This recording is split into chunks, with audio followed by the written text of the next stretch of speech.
we're live now.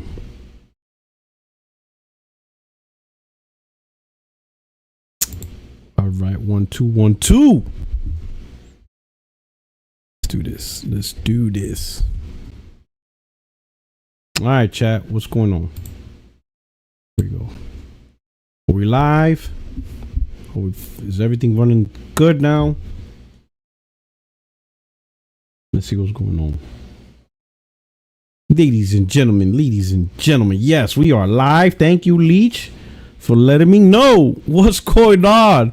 Welcome, my friends, my family, my fellow gamers. We are out here. Another episode. 60 frames, no lag. Commercial free. Because I have that nonsense shut off. That ad automator is ridiculous. You know, Google desperate for that money. So that is off. This is a commercial free product. This is not like Amazon Prime. You know, so we turned that nonsense off. That I turned it off. Just whatever. It's off permanently. No ads. Ad free. Because that, yeah, I listen to that. You know what I'm saying? I take care of my people. Look, already I'm getting the thing. Now would be a good time to insert ads. What are you talking about, Google? It's only been 20 seconds. Yo, they're using the same formula we see like on Peacock and Amazon. Like, as soon as you play the thing, commercial. Like, bro, we just went through the initial credits. Yo, this is ridiculous. So advertisement on these platforms is insane. Like, yeah, I think it's in the way. It's like, pervasive. Yes, like these things are like there's more commercial than content. Yeah. Like, yeah. Bro, this is wild, man. But anyway, we here. So that thing is this thing, don't worry about it. You can watch the podcast in peace. There's, the ad generator is off. I shut it off last week, and I got a lot of positive feedback, which I don't blame y'all, because I didn't realize how, like, from our end, you don't see it, right? From the podcaster ends, because everything's just flowing through it. But right. But a lot of people, I guess, from your end, it was unbearable. It was like bad, and that's not the type of experience that I want you guys to have. So you don't have to worry about commercials on this shit. I shut that shit off. That shit's nonsense. I got an ad blocker. On mine, so whenever I see yours, I can see the commercials come up, but my ad blocker would turn them off immediately. But to your point that you said a little bit earlier, as far as YouTube trying to get that ad money, you saw that the federal government ruled that Google was an illegal monopoly. Really? Yeah. Ooh. Really? Yeah. In terms of what? In terms of being like a content creation site for videos? I'm assuming I didn't read the actual full article. I just saw the headline. First of all, I was surprised that Google was even in court for being a monopoly. But the fact that they are, I'm assuming. Excuse me. I know that they was in court for being a monopoly, but I'm assuming between Google and what's their parent company name? Alphabet Inc. And then there's another one. Whatever stuff that Google got all of its hands in, because of course, we all know about Google, we know about YouTube, and I'm not exactly sure what Alphabet Inc. got their hands into, but apparently it was enough for them to be considered a monopoly. I'm gonna read that. I wonder under what exactly they monopolize.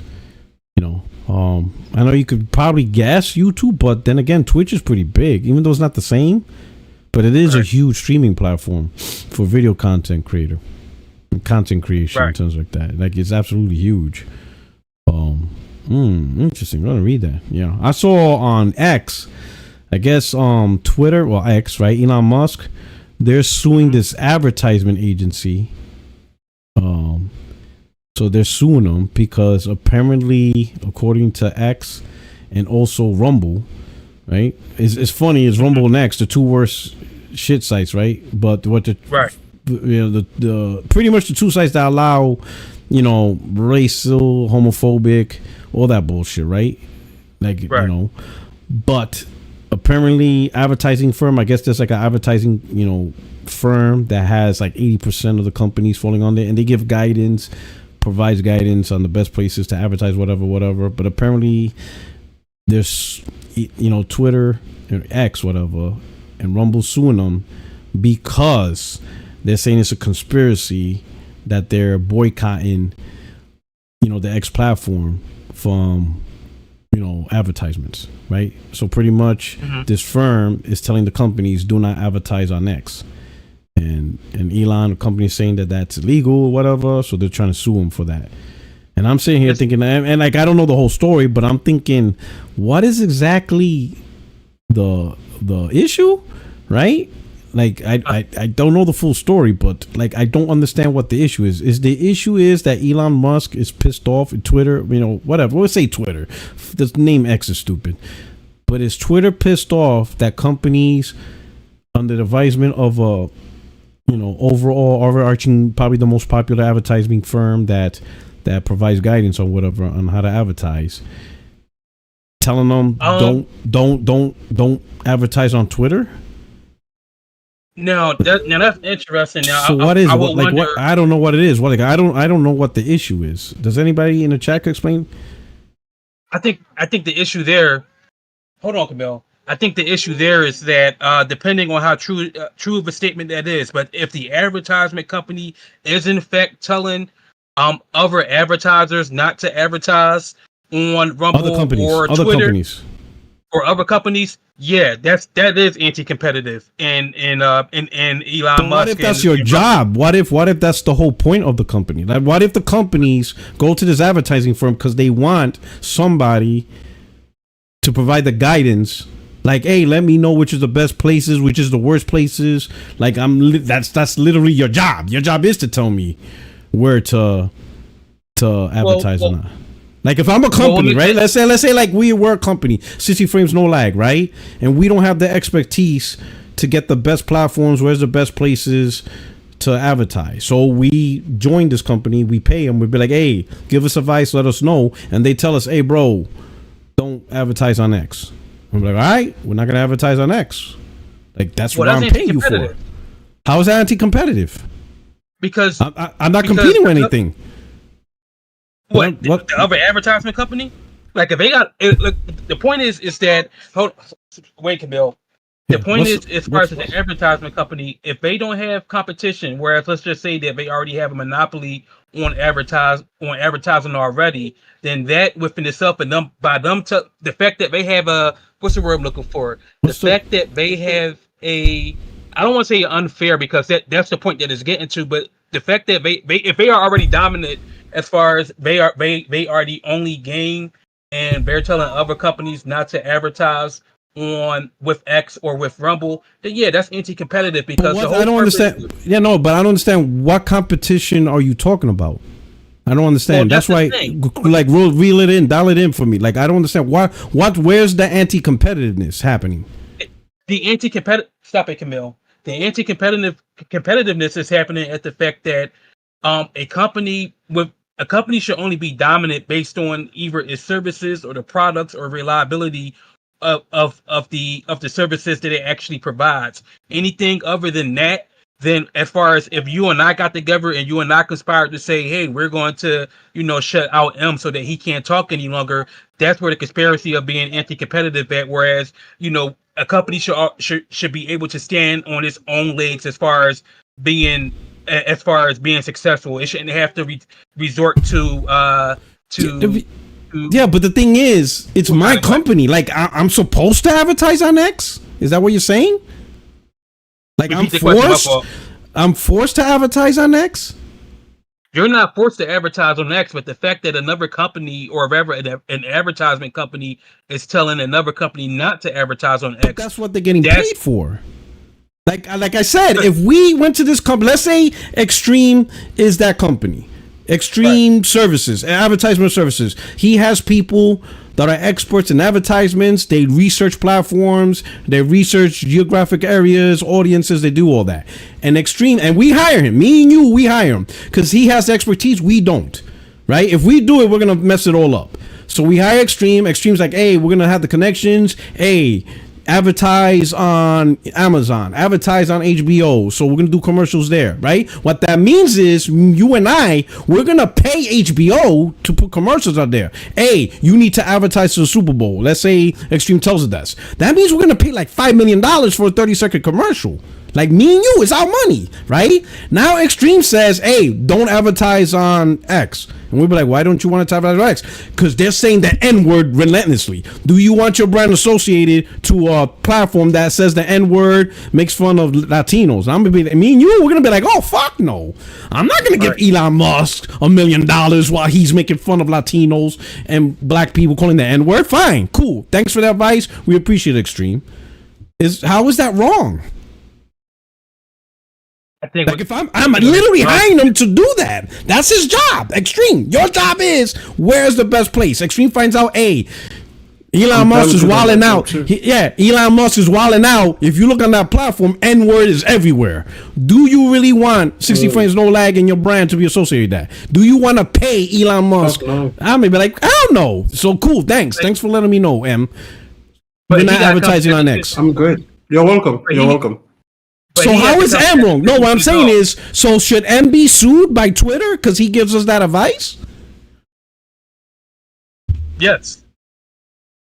So for him doing his job to let me know, don't advertise this, and this is the reason why he gets in trouble. That's his job. His job is to let me know. Black men can get ahead, by the way. But think about it. How is that wrong? Because remember, Twitter is not owed our money. We don't owe Elon Musk shit. He doesn't have a right to my money. He doesn't have a right to my advertisement where I want to advertise. That's my choice. It's my company. So why does Elon Musk feel why does he feel entitled to my business? If I want to use a third-party provider and they tell me don't go on Elon Musk, and I ask why, and then I find out why, I'm like, you know what? Cool. I'm not advertising on this shit. It's my money. Ultimately, it's my money, because even if Extreme advises me, I could go against Extreme's wishes. Ultimately, we have the final say. Every company has a final say. They could go against. It's not like Extreme's like, hey, don't advertise on X, or I will hunt and find you like Liam Nielsen. Then that would be a totally different. Like I could maybe understand if the firm strong arm companies threaten them. Like the companies want to advertise on X, but but Extreme made decisions that said no, you will not, or this is the repercussions you will pay. Then I would agree with you. I will agree. Yes, Elon Musk has a case. If Elon Musk is trying to say that this company is forcing companies not to advertise on X against their wishes because they strong arm and they have some type of power that they shouldn't have, then you know what? Absolutely right. Then if that's why he's trying to say, then yes, I agree. If this marketing firm is doing something that's forcing companies not to advertise on X and they don't have a choice because whatever reason, then absolutely. But if the firm is like, hey, we advise don't do it for founding reasons, and the company goes, cool, they're the ones that ultimately say yes, right? Or am I reading this wrong? I don't think that you're reading it wrong, but I think the standard of not the standard of proof, excuse me, but the standard of proof, that's correct. But I think the standard of proof is much lower than that. I think just the fact that the intent is there, not so much as far as being coerced or even forcing, but the intent. And if Elon Musk and whoever's the plaintiffs can prove that that's exactly what was going on, and they can prove anti-competitiveness, then. But tell me why. But so explain to me anti-competitiveness. Like, what's the lack of competitive? Like, explain who's missing out on competition? Like, who's gaining competition? Who's missing out on competition? No, in this case, the people that's missing out on competition would be quote unquote would be Twitter and Rumble. Okay, so Twitter's missing out on competition. All right, competition in terms of what? As far as being able to get advertising on Twitter. Okay, so now, if I hire a company and I tell them your job is to advise me who to do it, and they advise me, how is that illegal? I'm paying them to do that job. How is it illegal? Is that company? Is it a what's the word I'm looking for? Was that agreement I don't want to say that it was public, so the advertising firm, they specialize in advising companies the best platforms, methods, and methodology for advertisement, right? So they you know what I'm saying? So what they do is they look for, they actually look for specifically things like that. Is this platform a white supremacist group? Well, hey, do our research. You may not want to advertise on this platform. That's what their job is. They're pretty much a company that will help you identify the best places to advertise to help your company grow and within your means. So like for us, they're probably not going to recommend the Super Bowl. Obviously, we can't afford that. But they might say, hey, you could do on Twitch. Hey, there's a couple of streamers. We could hook you up with this. They pretty much advise the best ways for you to advertise, whether it's print, media, platforms. That's their job. Yeah, go ahead. Can I step in here? I feel like you're talking about consultancy, right? Yeah, so, there you go. Yeah, that's who they are. The only thing is they're very popular because they themselves. Yeah. That's why they're not anti-competitive, because they're not in that market. Yes. They literally just stand to the side and they say, listen, here are 10 ways that you can advertise for X amount of money for your budget. Here are the 3 platforms we recommend the best for your target market, geography, blah, blah, blah. And here are the 3 that we definitely say no to. Like, don't put it on here. It's not worth it. And certain platforms are going to fall in there. Even, do you remember YouTube? For a long, long time, they were like, against, the advertisers were super hesitant to put that stuff on YouTube. That's why they came up with so many rules. And that's why they, the whole you can't swear within 30 seconds and you can't do this within this and within that. Weapon Wheel podcast, they had to change the intro. They had to censor it because they used to curse the algorithm will pick up the algorithm will pick up on the few curse words within the first 30 seconds or 3 minutes of like a so and so. And that's the reason that so many people don't like YouTube anymore, because they've just they've appealed so hard to advertisers and to try to kind of clean that up, but also they don't give the transparency for creators so that creators know, okay, these are the rules. So that has always been the kind of back and forth between that. So I bet you there was a long time where consultants companies were like, don't put yourself on YouTube because you're going to see a Colgate ad next to some guy who's screaming down about terrorist this and terrorist that, just because the person happens to be from a country with a different color. That's basically it. So they were like, don't put yourself on YouTube. And then YouTube was like, we're going to clean all of this up, and you're not going to get monetized until this or this or that. And that's why the rules are the way that they are, to appeal to those advertisers via the consultancy companies. Oh, so by the way, I'm going to probably step out for a bit quickly, but not now, but I'll let you know when. All right, thank you. Hey, so Extreme put it on point, and I apologize if I didn't clarify. The agency is not an advertising agency. They are consulting to help you decide advertising agency. So that's why I was confused on your whole competitive part. But if I didn't explain that, then that's more on my bad. The agency is not an advertising agency. They don't advertise. They're a consulting agency to help you choose advertisers, to help you choose platforms what to advertise based on their research and based on the company's needs. So again, they will probably tell us, if we had like a company, don't advertise on X, especially with us being minorities, because X is wilding out right now. They're just wilding out. May not be the best place to advertise on that platform given what's going on there. That's why I was kind of confused on a competitive. It's a consulting firm that links up companies with advertising agencies. Now, there's a few ways where you can sue them. Number one, if another advertiser, let's say like Facebook, if Facebook gives this advertising, let's say not even Facebook, name another platform that's similar. We use Instagram. Instagram is perfect because Instagram got threads, right? If Instagram on the low says, hey, to this advertising, to this firm, hey, we'll give you $50 million. Make sure nobody advertises on X. Bring them all to Instagram threads. Now you got something. Spot on. That will be now illegal. That will be anti-competitive. That will be bullshit. That right there, yup. If X could prove that, be like, hey, we ain't getting Rumble, X, we're not getting it, but Instagram's getting all the advertisements, and we found out that Instagram is putting Facebook, right? Because technically Facebook owns Instagram. Facebook is the one causing this. Facebook, through money under the table, that's why we're not getting advertisements. Because they're favoring Facebook, and this is the thing. Now, yes, Elon got something. Absolutely. Because that's now disrupting the market. But if the company proves, no, we're saying no to X, because look, they're saying the N-word with impunity. And I'm telling you, I know they're going to win that case, because I personally did like 10 complaints, because they said the N-word with the hard R. I'm like, yo, this is crazy. They came back, literally, I get emails saying, this doesn't violate hate speech or whatever. After that, I gave up. I'm like, I gave up. I'm like, I gave up. I'm like, forget it then. Like this is the new norm. Man. I gave up. No, seriously, I gave up. But go ahead. Listen, I dare you go on Twitter. Just write a sentence that's saying, just something simple as, I'm learning about, gender identification. I just learned the definition of the word cisgender. A simple tweet saying that you learned the definition of cisgender. Your shit's gonna get flagged.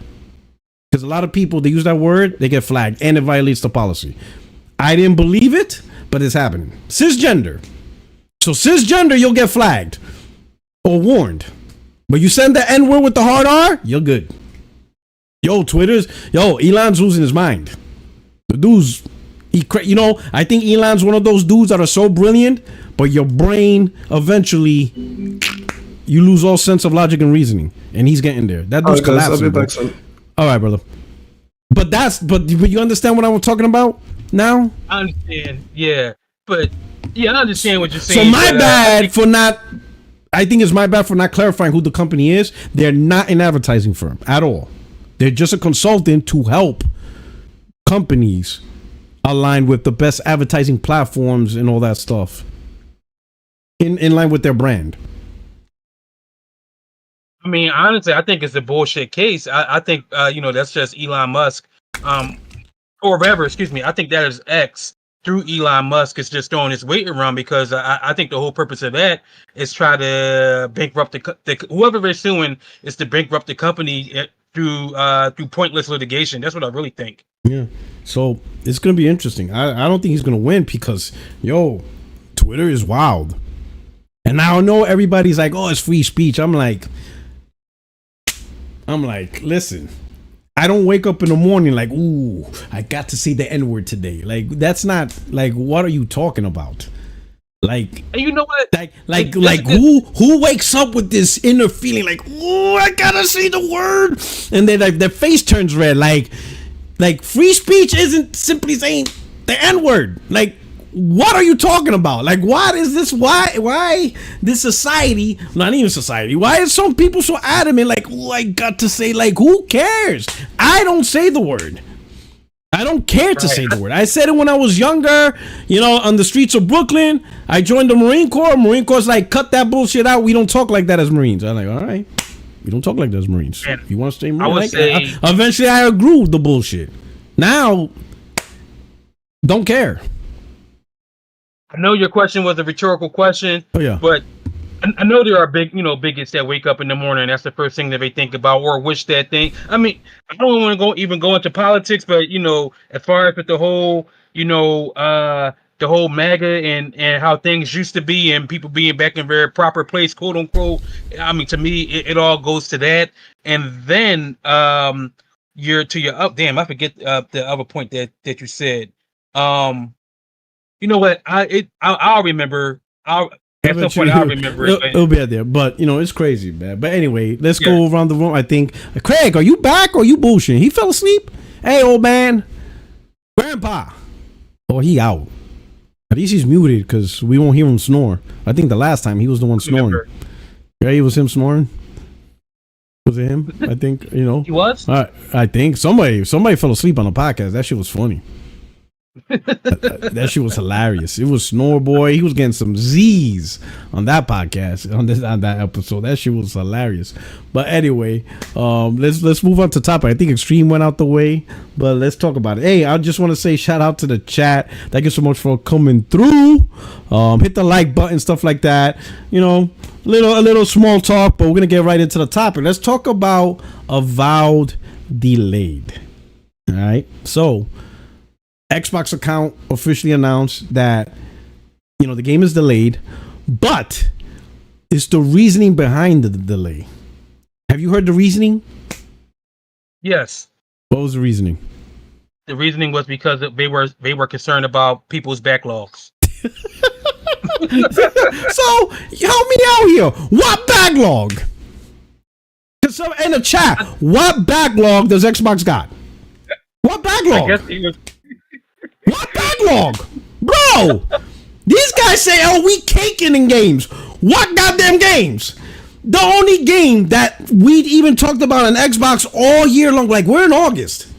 It's August, 8 months into the year. There's only, there's not that many months left. You understand what I'm saying? We're in the 8th month, right?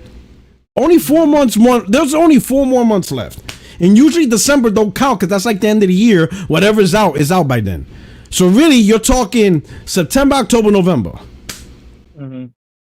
The only game that really that Xbox through their publishing, whether it's first, second party exclusive, third party deals, the only thing they done across the board was Hellblade, and that shit lasted 30 minutes. Hell, people posted up the entire game the day it came out. People were already posting. People posted content. Yeah, within hours, people posted content. People even posted content breaking it down. They even posted content of just the video. The game is like 8 hours. They posted 5 hours of motion video. What the hell are we talking about here? Like what games? What backlog? Somebody, I need answers. What backlog? Like Xbox gamers, any Xbox gamers in here? Give me your 5 games that came out this year that Microsoft brought you. That Microsoft was like, hey, we got a backlog. Name me the 5 games. Give me 5. Give me a couple. In fact, let me go with me. Right? I beat Grand Blue Fantasy Relink. Right? I beat that. I beat Stellar Blade. So that's 2 games. Right now, I'm playing Rise of Ronin. Right after Rise of Ronin, I gotta play the 2 DLCs for Final Fantasy 16, and then I gotta jump into Final Fantasy 7 Rebirth. So I have a backlog. I got a backlog. My backlog is 2 DLCs from Final Fantasy 16, Final Fantasy Rebirth, and I'm currently playing Ronin right now. Right? So by the time I finish Ronin, I gotta jump into one game and then jump into another. Those that's a backlog, right? And I already beat 2 games. Right, from what Sony's doing this year. So I beat 2 games. I'm working on the 3rd. I'm working on 2 DLCs, and then I'm gonna work 4th on another game for that providing. And keep in mind, more's coming. And I'm skipping Concord because I don't really play multiplayer, but I got more than enough games that I could skip games. I played a little bit of Helldivers too. I added that one, right? And Silent Hill's coming this year.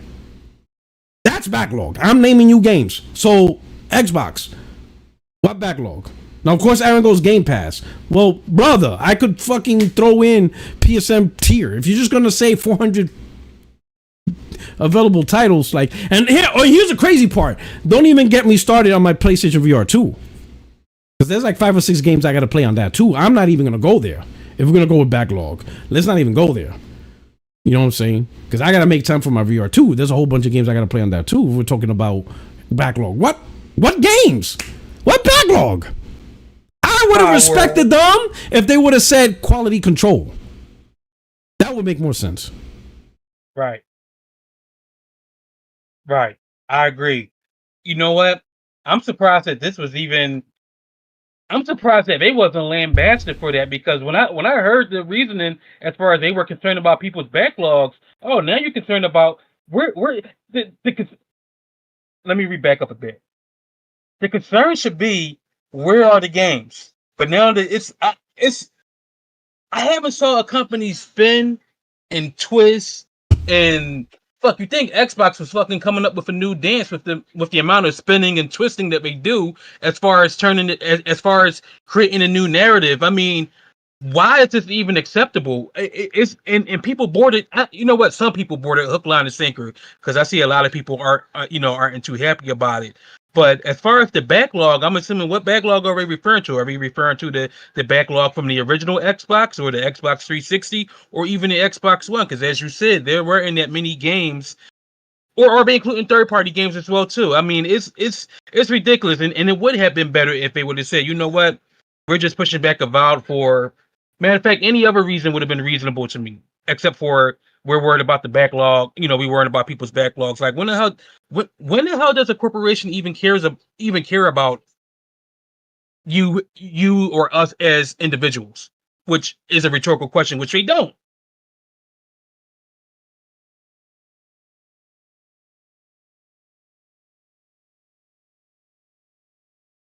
I just think it's bullshit. Let me put this on. You got this guy, Froggy Box, one game. He defended Xbox to his life, but even he had enough. My man said in Xbox Twitter, right under it, I am canceling my Game Pass subscription. All the games I want to play keep getting delayed. It's probably more cost effective for me to just buy. Now that's listen. The real reason that Avowed got delayed isn't because of backlog, because you ain't got no backlogs. None of you's got Xbox. Stop lying. You Xbox gamers do not got backlog. If Avowed came out today, all of you will be playing Avowed. Whatever you think you're playing, your ass will drop that shit. Stop lying. All right? Stop lying. Do not tell me if Avowed dropped today, you guys are back. Nah, I gotta finish my backlog. I got all these, games from Xbox One ever. I gotta catch up to. Get the fuck out of here. Stop lying to yourselves. Y'all got nothing. Y'all not playing nothing. You're forced to play old games. Stop playing. Stop bullshitting. All right? Most of you are on First Descendant. All right? You're not even playing. Y'all playing Multiverse and First Descendant. Stop lying. Y'all got no backlog. All right? Reason why Microsoft did this, and this is the factual truth, they are stretching shit out so that way you can stay on Game Pass. They are not going to give you hit after hit every month or whatever. Hell no. You know what I'm saying? Right now, you got Call of Duty, and you're going to stay on Call of Duty. And they're going to move all that shit to the right for months, right? Because they don't want to jam pack that shit. You're absolutely nuts. That's the truth. They're stretching content out. And keep in mind, games that are to be announced for 2025, them shit's going to bleed over into 2026. Because that's going to push everything. You think of all the games they announce, all of it is shifting. They're stretching it out and they're shifting it over. You know what I'm saying? Okay. Out here, Aaron say Xbox got a roadmap. What roadmap? You keep changing your goddamn directions. What's the point of a map if every 10 minutes you're like, oh no, wait, we gotta do a detour. Your whole roadmap is one big detour. You never get to the destination. Yo, it's crazy that you guys got a roadmap of games that were announced in 2020 and is still not out. There's only, I think on PlayStation, only 2 games that were announced in 2021 that still hasn't been played. And that's Wolverine and KOTOR Remake. Those are the only 2 games that Sony announced in 2021 or older that they said, hey, you're going to play this, and we haven't got to play it yet. Wolverine and the KOTOR Remake. And one is not under the direct purview of Sony in terms of the development studio. It's a third party that they made a deal with, and the third party had issues, developers. I think they restarted the project, right? And the other, really nothing wrong, because the studio that's making Wolverine is Insomniac, and they've been making games. They literally been carrying PlayStation. They released multiple games, so obviously they need time for Wolverine because they released Ratchet and Clank, they released Miles Morales, they released Spider-Man 2. The motherfuckers are busy, so they out here releasing games, right? But that's it. There's no other game from 2021 or 2020 that we haven't played. In fact, there's no game in 2022 that was announced that still hasn't come out. They all came out. It's 2 games we're waiting for. Wolverine, KOTOR Remake. Microsoft still got shit from 2020. Hell, Perfect Dark. When the fuck? You see what I'm saying? So for Microsoft to come out, the nerve. Yo, the audacity. That's some audacity shit. To come tell the audience, yo, you got to work on your backlog. What backlog? What backlog? You know what I'm saying? The two DLCs for Final Fantasy 16 is longer than Hellblade 2. What backlog? That shit is crazy. Yo, they are wilding out. But you know what though? This isn't Xbox. I mean, yeah, this isn't Xbox first time doing something like this. If I recall correctly, Xbox had a history, or at least a history of stretching out its games, even going back to Xbox 360. And I would say during the latter half of the Xbox 360, with I want to say between Gears 3 and Gears Judgment, or like each time they came out with an exclusive, they were few and far in between, as opposed to coming out. Not to say that they should be coming out with two exclusives per year, but when Gears 3 dropped, I want to say that dropped in 2010, and Gears Judgment dropped in 2012, and there may have been like maybe one more exclusive after Gears Judgment, but after that, I have always held that against Microsoft / Xbox as when it came down to the latter half of the 360's life cycle, because of during the first half of it, it was exclusive. I mean, to me, in my opinion, there was always a reason to get an Xbox 360, like a 360, excuse me, like games were always consistently coming out, or rather exclusives were always consistently coming out, versus during the latter half, it was not. And to me, in my opinion, the reason why the only reason why I would buy a video game console is not for the third party titles, unless the third party title is an exclusive, but primarily for the first party exclusives in order to play those. Like, I mean, and to me that has always been the case since the original Nintendo up until today. I mean, it just goes back to a point that was always made. Whereas, to this day, I still don't see the reason why of having an Xbox Series X or S. I mean, if you have a PC and you have Game Pass, matter of fact, you don't even need Game Pass. I mean, Xbox is putting its games out on Steam. If you have a pretty decent PC and you like to play on your PC, to me, there's no point of having an Xbox 360. I mean, an Xbox Series X or S at all. And I would say this: it's not even so much PC, because we could say PC or whatever, right? But some people don't want to spend at least $1,000 for a decent PC, right? Some people $400 or $500, they're good enough. Generally, consoles is the best bang for your buck, right? Some people aren't interested in emulation and mods, like all the other benefits that PC brings. Some people don't care. Like me, I don't really care about emulation. I don't care about playing the game from 20 years ago. Like, I got it. Not saying that's bad or whatever, but some of the real benefits of PC, some people don't really care, right? Ultimately, what can I get for $500? And usually consoles is the best bang for your bucks in terms of money and performance, right? I mean, they were selling, Xbox Series X's for $350. The Series X for $350 during the holidays with Diablo. You're not getting a PC with the performance of a Series X for $350. $350, you're not getting that. Hell, that's the GPU alone. $350, a low end GPU, right? A decent GPU, right? So you're not getting that. And some people, that's cool. Nice, decent performance for $350, $400. Boom, good, right?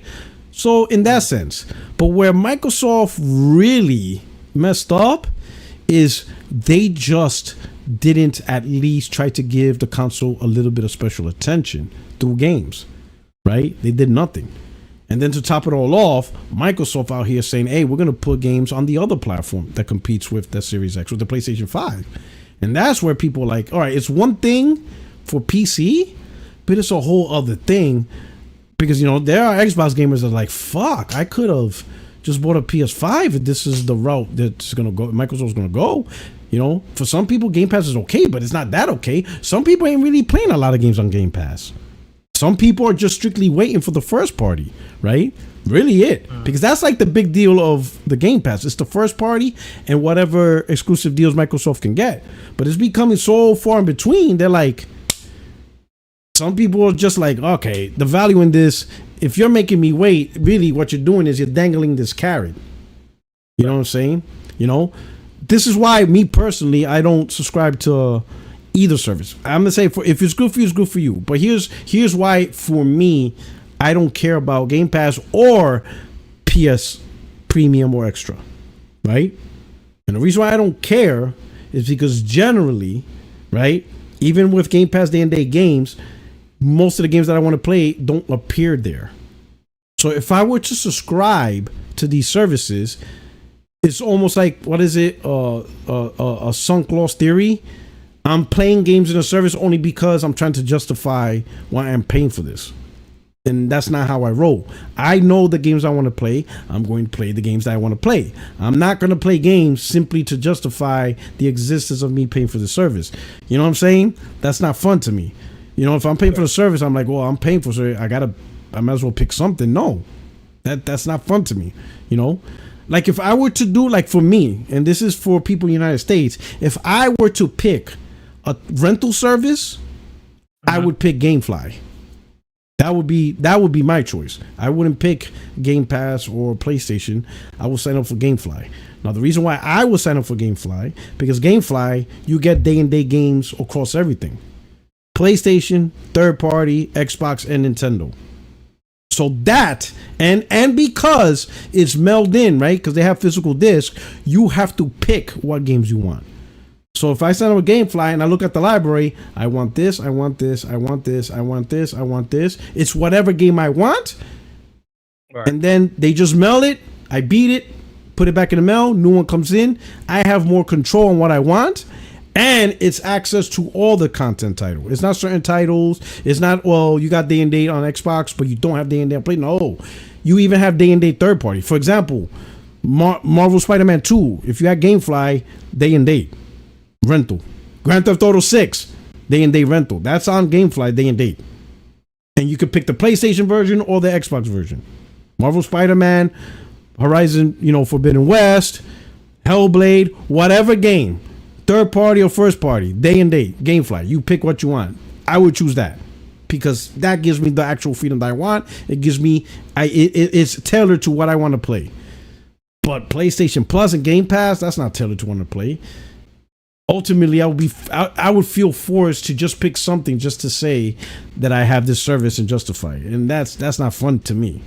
I'm more deliberate with the type of games I want to play. I'm a very deliberate person, and because I'm deliberate, I don't mind paying for a game because that's what I want to play. The $70 is nothing. It's what I want to play and the time I put into play. But that's why I think these things are like, now to me, Game Pass and PSN Plus, whatever, is absolutely perfect for children because they're less picky. Kids are less picky. 8-year-olds, 9-year-olds, 10-year-olds, they're less picky, right? But the problem is many of them, they only really like to play Fortnite, like one or two games. So if you notice, a lot of kids, back when I was a kid, right? Game Pass would be perfect when I was 8, 9 years old because I played literally everything but racers, but almost anything. I didn't give a shit what it was. Give me a new game, give me something, right? Because games were hard to come by. We were broke, right? So I would play anything other than racing games, right? So Game Pass would have been like 8-year-old Puerto Rock. Oh shit, I probably would have went through 200 games already on that service easily, right? Easily. But today's young kids, they're not like that. They don't really play 30, 40 games, whatever. They like Fortnite, and they stay on that shit. They don't get off it. They like Fortnite, or they'll play whatever other, shooter, whatever. Whether it's Fortnite, Roblox. You ain't getting no more Roblox. Here's Spider-Man 2. I'm good. And I still don't see the appeal of that game. But that's what they like, man. They just stay on that game. They won't move out the box. And they will spend money on that shit for skins. And they just stay playing and play. They don't experiment. Right? How about your kids? Does your kids go, hey, I want to play this game. Oh, how about this game, Dad? When's this game coming out? No. Like how Roblox. Picky? Yeah, that's it. Roblox, done, good. That's it. And they just stay on that. They're not coming off. It's either Roblox or Mario Kart. Yeah, Mario Kart's another one. That's true. And they're cool with that. They will cool playing that game for 2, 3, 4 years. They won't get off that sucker. You see what I'm saying? So even with certain kids, Game Pass, and I talk to parents at Game Pass, and they unsubscribe because the kids don't play it. 400 games, and they don't care. I want Roblox. So then if Roblox is the only thing you're going to play, then that's it. Fine, here you go. Play your Roblox. We're good. They don't want to play all these games on these subscription services. They don't want access to these games. They want their Fortnite. They want their Roblox. They want their Call of Duty. Even the adults, right? The casual adults, like you tell the casual adults, oh, you get 400 games. Because in their mind, in their mind, they're like, oh, that's amazing. So they subscribe to it. But when you look at their gamer tag, they're only playing Madden. Yep. You know what it is? They're not actually playing. Like, J-Dub, how many times we tell him at King Thrash, he does this lovely. King Thrash does this all the time. All these Game Pass supporters, he goes, all right, let me see your gamer tag. They're like, why? Let me see it. So they show him gamer tag. He's like, hey, you ain't beating any of these Game Pass games. So why are you paying for Game Pass? Your gamer tag shows you don't actually play them. Like, you look how many hours you're spending on Call of Duty. And we know you bought that because it's not on Game Pass, at least at the time. Yep. So why are you advocating for something you are not using? You're not playing Game Pass. It's the thought of how Game Pass is. See, these guys are on the internet defending the concept of Game Pass because it sounds good in concept. 400 or 500 games, day one, first party for $20 a month. That sounds great. Cool. Let me see your gamer tag. Call of Duty and Madden. Oh, now college football. Bro, you're only playing college football. And they don't. What the fuck is you doing? And they don't realize it's much cheaper for them to just buy the games that they want to play because they don't play and not subscribe to $280 a year just for a subscription. That you'll never own those games. So even after the game is over, you'll never get to play those games if Microsoft decides to pull them from the it just doesn't make sense. It's just a trip, right? Let me do this. Let me do these super chats, and then I'm gonna ask you a question, J-Dub, since you just appeared, so you can help me out. Okay. All right. Yeah. Jenna Hayes, what's going on? Jenna's, thank you so much for rocking out. I truly appreciate it. Jenna's been rocking out with the channel for a minute. Thank you so much. She says it's because most kids and adults have attention disorder. Jenna, I kind of agree with you. I'm seeing that a lot. I don't know what's going on. I don't know if it's a symptom of the internet and how people, I don't know, but I understand, you on there. We have social media and they always want quick mentality in society. Also add peer pressure. Good point. And then Mega Davo, Xbox is trash. Sometimes the simplest answer is the right answer, right? But hey, you gotta help me out, J-Dub. I trust your advice. I got you, brother. We known each other for years. You're a good Christian brother. You know what I'm saying? Big fact. Family man, entrepreneur. Entrepreneur. I pay my taxes. You pay your taxes. You know what I'm saying? You do good Christian work, right? So I need your advice. Yeah. So Xbox announced they delayed Avowed. And the reason they did it Avowed is for that way Xbox gamers can work on their backlog of games. So here's my question. What goddamn games? What games do they have in the backlog? What backlog? I need answers. I need the Holy Spirit to come. I need answers. What goddamn games that these Xbox have a backlog? What are they backlogging on? What games? To be fair, Porter Rock. Listen, they got Hellblade 2, and that shit's as long as the 2 DLCs for Final Fantasy 16. What goddamn games? What games? We're in August. What games? Yeah, help me out the here. sad part about it, Hook a brother up. I thought about. Listen, I thought about that, and the only thing I could think of when they reported that 90% of people that tried Hellblade 2 hadn't beat the game yet. Maybe they don't want to give those guys a little bit more time to beat that game. Maybe those are the guys they're talking about. The Hellblade 2 guys. You need 30 minutes. Know the game went number. You need 30 minutes. I know the game is. I know it's just a 4-hour game, but sometimes people operate at, maybe the Xbox guys, they operate at a slower pace. You know what I'm saying? Maybe there's a more adaptive controllers out there than we thought. You know what I'm saying? I don't know. But I will say this, man. You're absolutely right. Why in the world, out of all the excuses they could have gave, you got too many games. You chose that. I'm not like even. Yo, that was a pony. I know a pony got hired. A pony got hired. Exactly. And Xbox somebody was running the Twitter and running the Xbox account. Somebody was trolling. Yo, somebody had to be trolling with that. That's troll. Yeah, that had to be. Even Destin and the rest of those pro Xbox guys, even those guys was like, oh my God, you only put out one fucking game this year. We're the 8th month of the year, right? There's only 12 months in the year. J-Tech is working at Microsoft's Twitter account.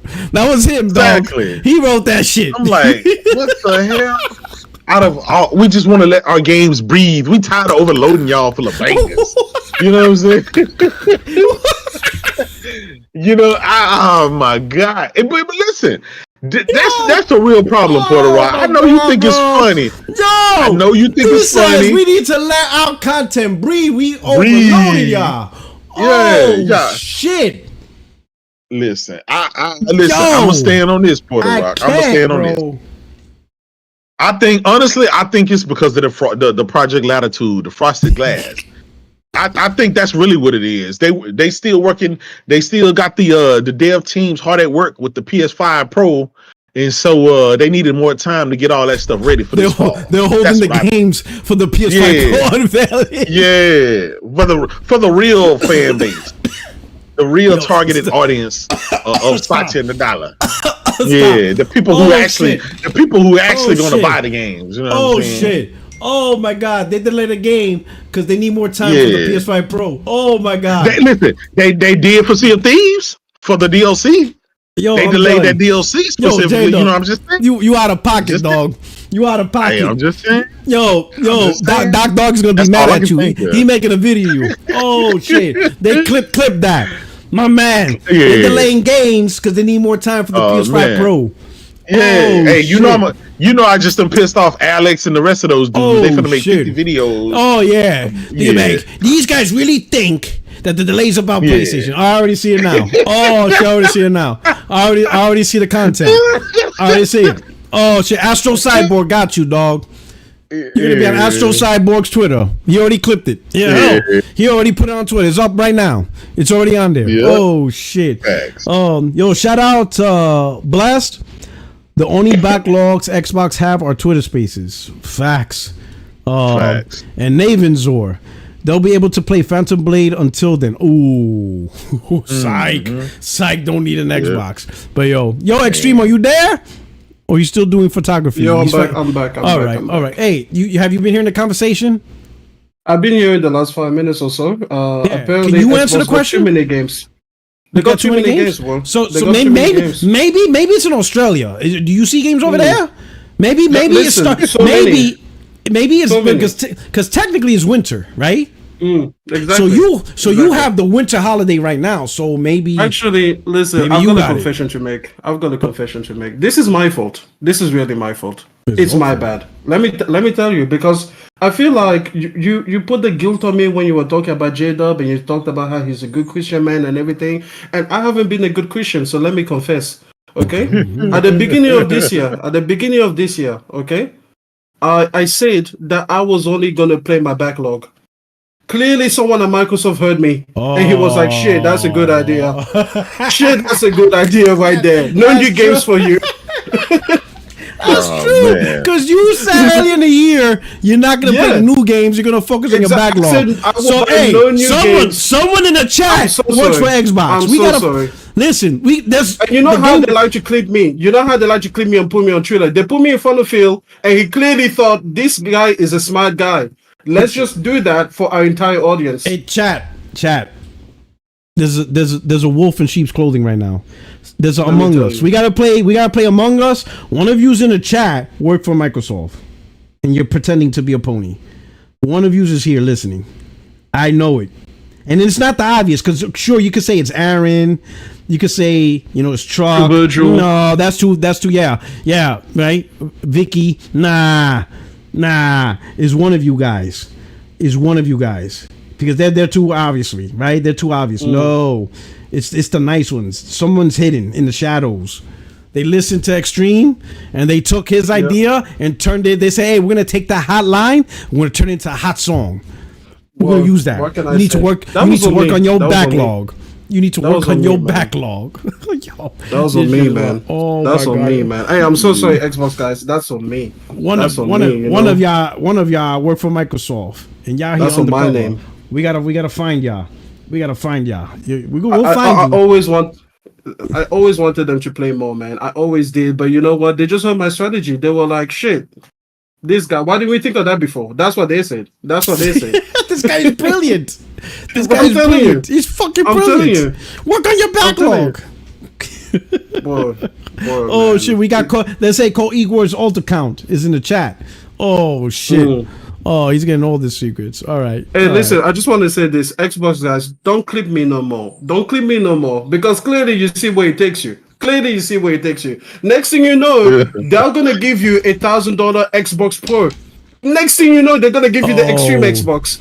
Next thing you know, don't hey man. Hey, 79 T-flops for $1,000. What did I tell you? Last time I told you a $600 box is only going to get you extra terabytes. Turns out they did it too. They literally been listening to me. They gave you the $600 stripper version Xbox Series X with the sparklies. They put an extra terabyte in there. They call that for $600. Guys, stop. That's what they listen to me, bro. That's true. You said 600 just gets you extra space. You get nothing else, and that's exactly what they gave you. They added some sparklies for you guys. I guess I didn't predict that. They added the stripper sequence for you, but hey, you know, you didn't expect the Xbox to be bedazzled for the public. But here's my question. This is my theory. My theory is they're just stretching out content to keep people paying month after month. Like, that's all it is.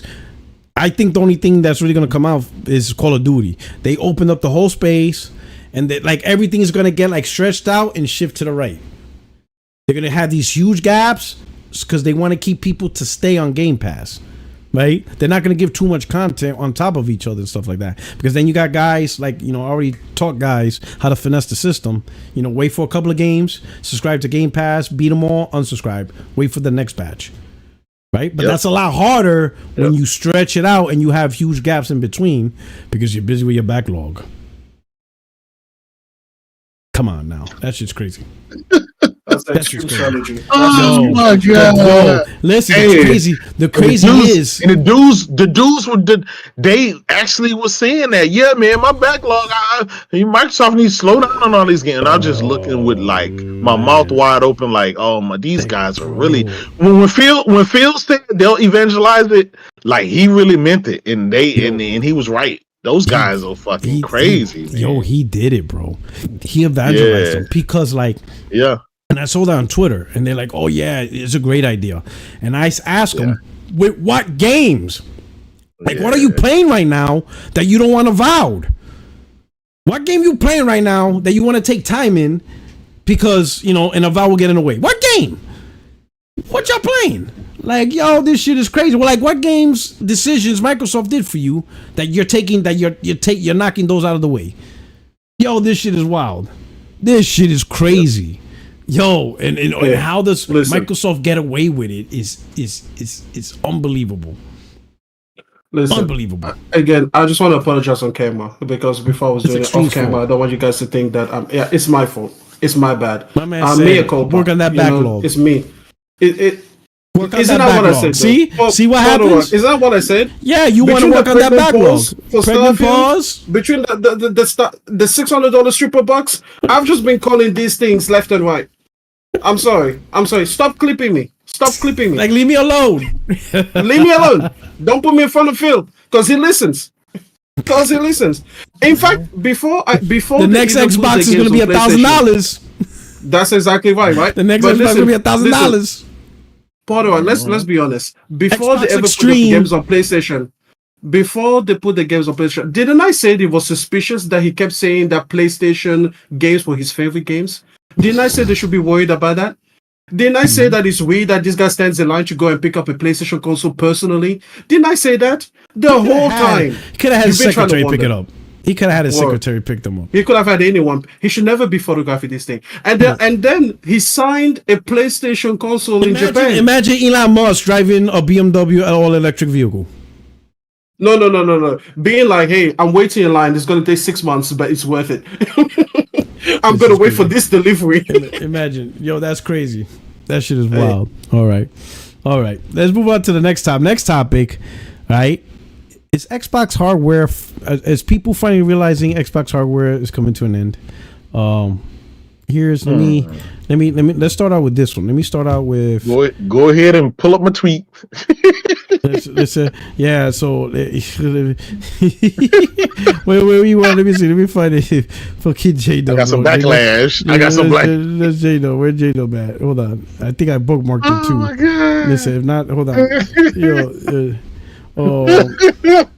Well, you have. He said he called them the MAGA. Hold on. Let me get it up here. Hold on. So we'll do this first, right? Good old J-Dub in there. You got a lot of fucking. I don't even know what to put up because you got so much. Like shit. Man. I mean, you got the video from the Divining Duke. You got the video from Destin himself. You got the video from all three of them together. Yeah, that's I know. Like yo, like you gotta let these dudes breathe. Let them breathe. Hold on. Let me see. Let me put this up. So I'll be trying to stomp them out. Get them out of here. Like this is a genocide at this point, bro. Like yo, you even got another one? Oh shit, you're killing them. Hold on. Let me see. I know this one was good. Is it at because I think you posted While you finding that, I just want to let everybody know the PS5 exclusive Wukong is Black Myth Wukong is coming out next week. I already got it pre-ordered on PS5 and PC. You can go ahead and cop that. You know what I'm saying? It's a must buy. And it's 1440p 60 and 4K 30. Got all it giving you options. Unlike a certain platform, it's giving you options. It's gonna have ray tracing and all that stuff in there. You know what I'm saying? So they got the ray tracing in there? Yeah, I got everything. The whole shebang. Oh man. All right. That's nice, man. We got on the screen right here. Here's J-Dub. He says, me, after hearing pro Xbox journalists finally say Xbox consoles are dead. So let's see the videos that he selected. Hardware revenue down. Here we go. Hardware revenue down a scary amount. You know that this is on a complete nosedive, dude. I mean, you can't. I don't know how you can read these numbers and spin it into anything positive. Like Mother always had a famous expression: when someone tells you who they are, believe them. Wait, hold They're telling us who they are. We have to recognize, it's one thing for us, like, yes, we look at it, like, stop. I put that shit in the community. Am I bugging now?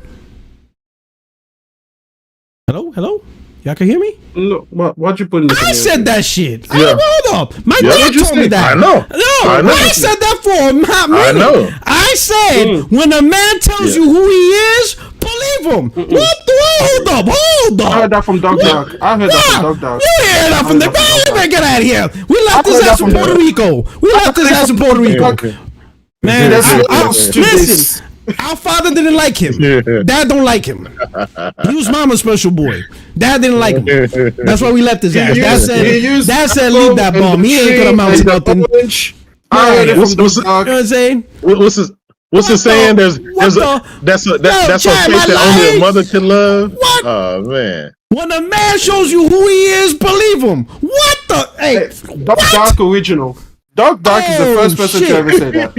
Oh snap! All right, let's finish the rest of this. Oh man, they're telling us who they are. We have to recognize, like, can I just say, it's one thing for us, like, yes, we look at it, like, hardware's dying for them in real time. That's very clear. One of the most common. But they've also made. Sorry, what happened? I said I love it when people say, "Oh, my dad used to say some," like he's the person that invented it, and then it's like, "Don't count your eggs before they hatch." No, my dad did invent that. My dad is brilliant. You know what I'm saying? I'll tell you that. I'll tell you another thing. I'm gonna tell you another thing my dad told me, and we're gonna see if everybody's dad said this. I'm gonna tell you right now. So my dad told me, but he said in Spanish, but I'm gonna say in English, right? But my dad told me, but I'm gonna say in English. He said, "Listen, son, if you're not smart, then you got to be strong.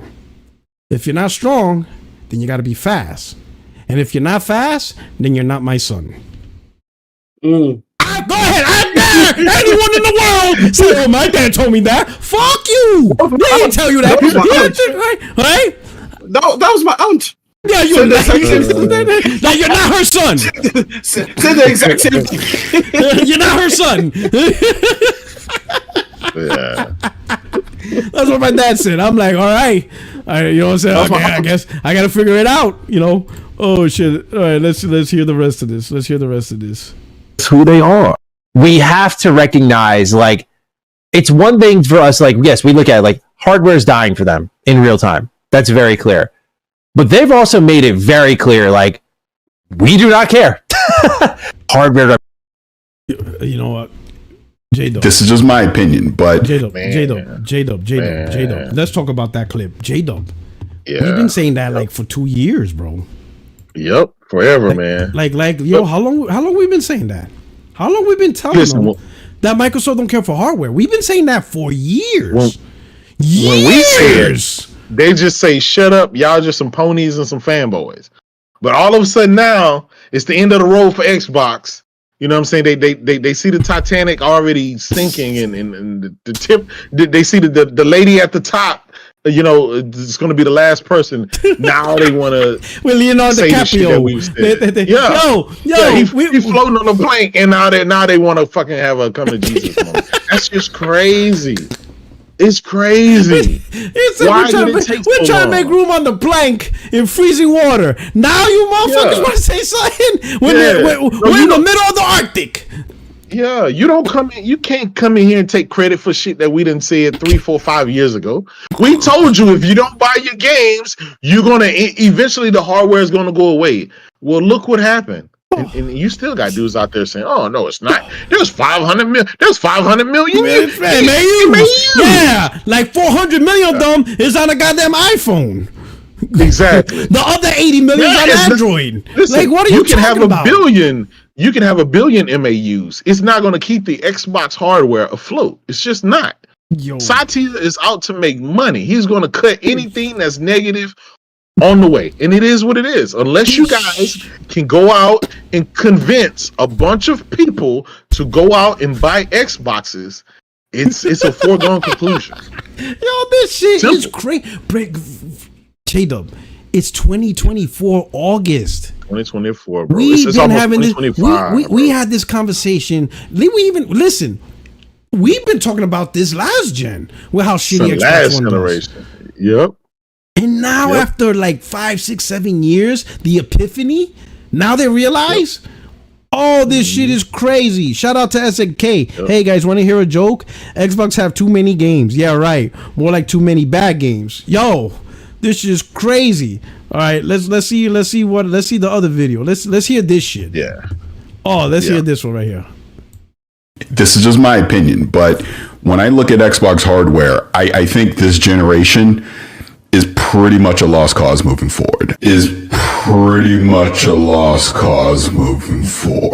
Give your meat a good old rub. Hardware is just in the toilet. Basically, I don't think it really makes business sense. Hold up. That's the same as in the toilet. Wasn't he Mr. Wavy Hands? Yes. Wasn't he Mr. By the end of the gen, it'll even out? And ninjutsu. Yeah, henjutsu. Yep, Mr. Hand Jiu-Jitsu. My man said like the wave. Yeah. The trajectory. I think they're going to end up even at the end towards the end of the generation. Yeah. And we're only Puerto Rico, people failing to realize we're only 3.5 years into this generation. We're not even 4 years into this generation. Yo, look at Paris. Look at Paris's face on the screen. Oh, that dude's exhausted. Look at Shaggy's. Bro. Look at Shaggy's. Look at Ryan's face. They are exhausted, bro. They are exhausted. They disgusted. Their spirit is over, bro. They like, holy shit. All right, let's hear this. For Microsoft to be investing in this next generation of hardware when you can't even sell your current console and you can't give people a reason to buy your current generation of console. Like, clearly, it's not happening for them, right? Yeah, boy. Oh, man. And hear how J-Dub looking. He came out like, what's going on? Yo, this shit is wild, bro. This shit is wild. Like, what is happening here? What is absolutely happening? This is crazy. P-Rock. I posted that with that guy sitting there looking, because when I'm watching that video, by the way, somebody else posted that on Twitter, and I watched it, and I said, hold up. This is the same shit verbatim that me and Porter Rock and Thrash and everybody else has been saying. And all of a sudden now they took the shit that we was saying and they posted in they did the podcast, and they're talking about how dire it is for Xbox and how it's down in the dumps. It's crazy. Porter Rock, there is one more video that I got, and it was from Destin's podcast. I don't know if you have it or not. Let me see. Did you put it on your timeline? I'm gonna put it in. I'm gonna put it in the DM. Put it in the DM for 60FNL, and I'll post it up. Okay. All right. I will. But it's like Destin's a whole new character, man. Like, he's going all out. Like, he's like frustrated and mad. Oh, I think I bookmarked that one actually. Okay. Let me see. Well, if you didn't, it's inside the It's inside our 60 in it. 60. The one where Xbox hardware is failing. It's not meeting expectation. Yes. Okay. Yeah, I got that one. Hold on. Let me do that one. Hold on. So what was the sudden change of heart for these guys? That's what I would want to know. I really want to know that. It's less about what they're saying, but I want to know, what was the change of heart? What happened for them to suddenly see the light? This is not the first time Xbox has been a negative 42%. It's been down. It's been negative for the last 27 months. All right, let's look at it right now. Yeah. There you go. Yeah. And they've never cared where you play. We all know that. But if you are a hardware fan, look at the last few quarters and how they've done. It was a 32% decline, I believe. It was a 30-something% decline year over year for the last investor call. It's a 42% decline year over year at this call. And they've already said, hey, expect next time that we're going to see another decline in hardware year over year. You're talking about the world's most powerful console, the Xbox Series X, potentially not selling as many units as the Xbox One did, which Xbox fully admits was the year to lose. They lost to the PS4. They got trounced. That affects mindshare, etc. It's concerning to me as a fan to look at these numbers and say these things, and then they see the pushback from fans who talk about the things that, look, we all know software and services is increasing, but do you like the Xbox, the actual physical hardware, or do you not care about that? Because that's what I'm focusing in on. I'm not talking about Xbox as a business. I'm not talking about Microsoft's gaming division. I'm talking specifically about the hardware, and the hardware is failing. It is not meeting expectations. That's problematic, especially if you want to see them succeed. So I posted this, and just the reaction is so bizarre to me. Please stop preaching to the lowest common denominator by banging on about consoles. Stop. They no longer matter next to software sales and subscription, with Microsoft was dominating in even before the acquisition of Activision Blizzard. I'm like, they matter if you want Xbox to keep making consoles. So like,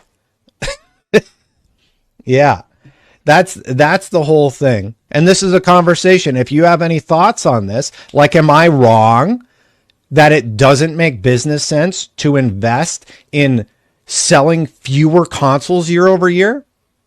Console matters, hardware matters. With no hardware, there is no software. Yes, every part of it matters. It's very... You know what's crazy? He's asking, am I wrong? Bro, you copying our statements. Exactly. No, Destin, we've been telling you that for years. Yep. The only They all difference blocked us because we were saying that. Like, yeah, here's the difference between us and them. We are the ones that will go in the kitchen and we see there's too much oil in the frying pan and the heat's too high. All of us is like, hey, you're going to cause a fire with that. There's a lot of oil and that flame is overdoing it. What are you trying to do? Like, torch the chicken? Like, lower that shit down and you don't need that much oil. They're the ones that ignored it. Now that the building's half on fire, now they want to say, oh man, this is fucked up or whatever. Like, bro, it's too late. We're homeless. You burned the goddamn house down.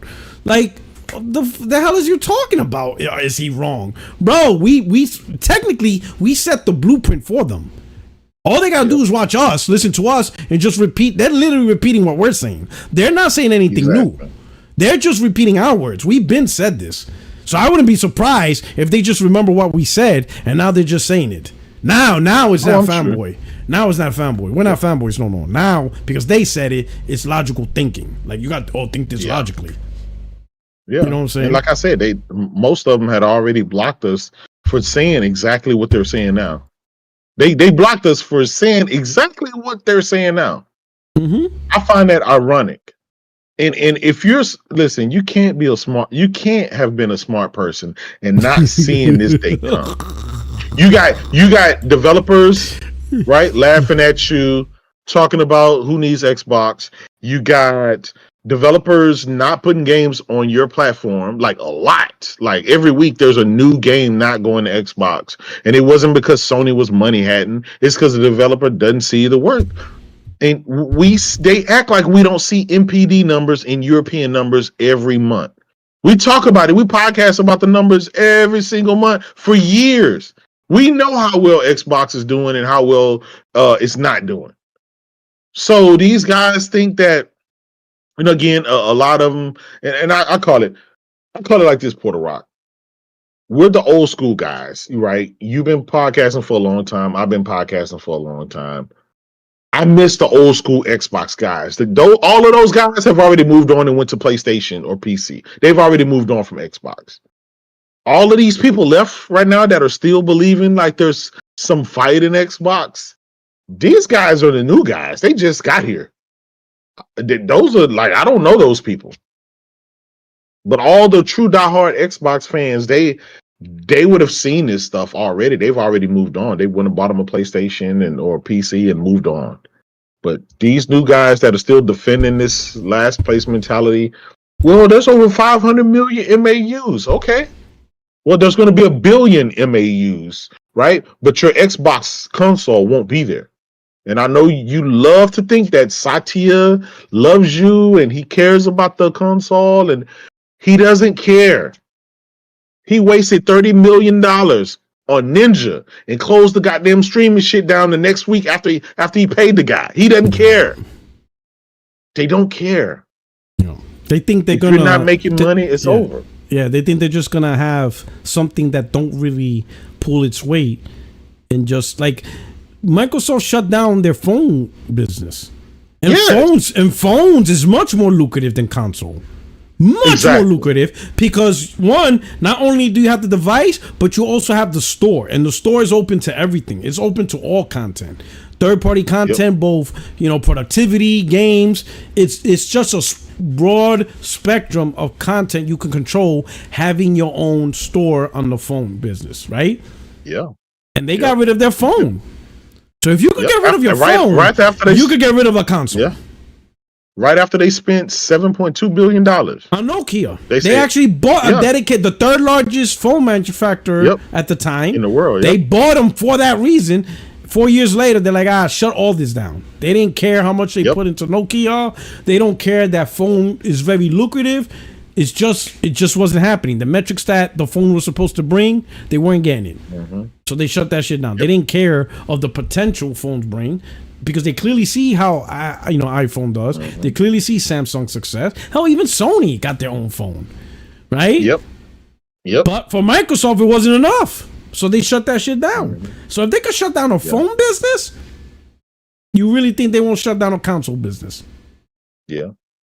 And Puerto Rock, let me ask you this: how much is a R&D to spend on a console? It's probably billions. Like that.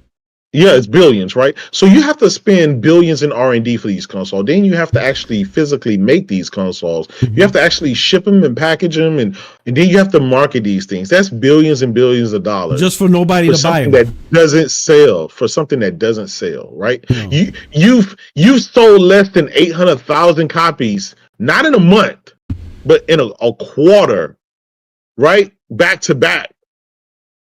While your competition is selling like 5 million, 6 million a quarter. Like that's crazy. And listen, there's a reason they're moving to that Fire Stick shit. This is the future of Xbox. It's just any and everywhere on any console, any streaming platform, any web browser, any whatever, any tablet. It's just everywhere. But it won't be that physical console because they're not going to keep sinking billions and billions of dollars into something that is just going to lose them more and more money. Now, let me play on the Xbox 2 podcast, Jez and Man on Thor. Let's listen to what they had to say. Quarter 3, which was January, February, March, they were down 30%. And then this past quarter, April, May, and June, they were down 42%. Yes. Which, I mean, those are drastic decreases, and people are worried about the future of console hardware. Because, how could Microsoft continue to support it if the numbers are that bad? I'm just saying what people are saying, Jazz. Yeah, but it's silly because this is not the way the business works. That doesn't mean there's 40% less gamers. It doesn't even mean the console. It's all relative. Like if it decreased 30% last year, a decrease of 40% this year is fewer. It's not cumulative. It doesn't add up to 70%, does it? It decreased 30% last year, decreased 40% this year. That means it's down 70%, and that means only 30% of Xbox players still exist. It's like, no. Does anybody really think? I don't think anybody really thinks like that.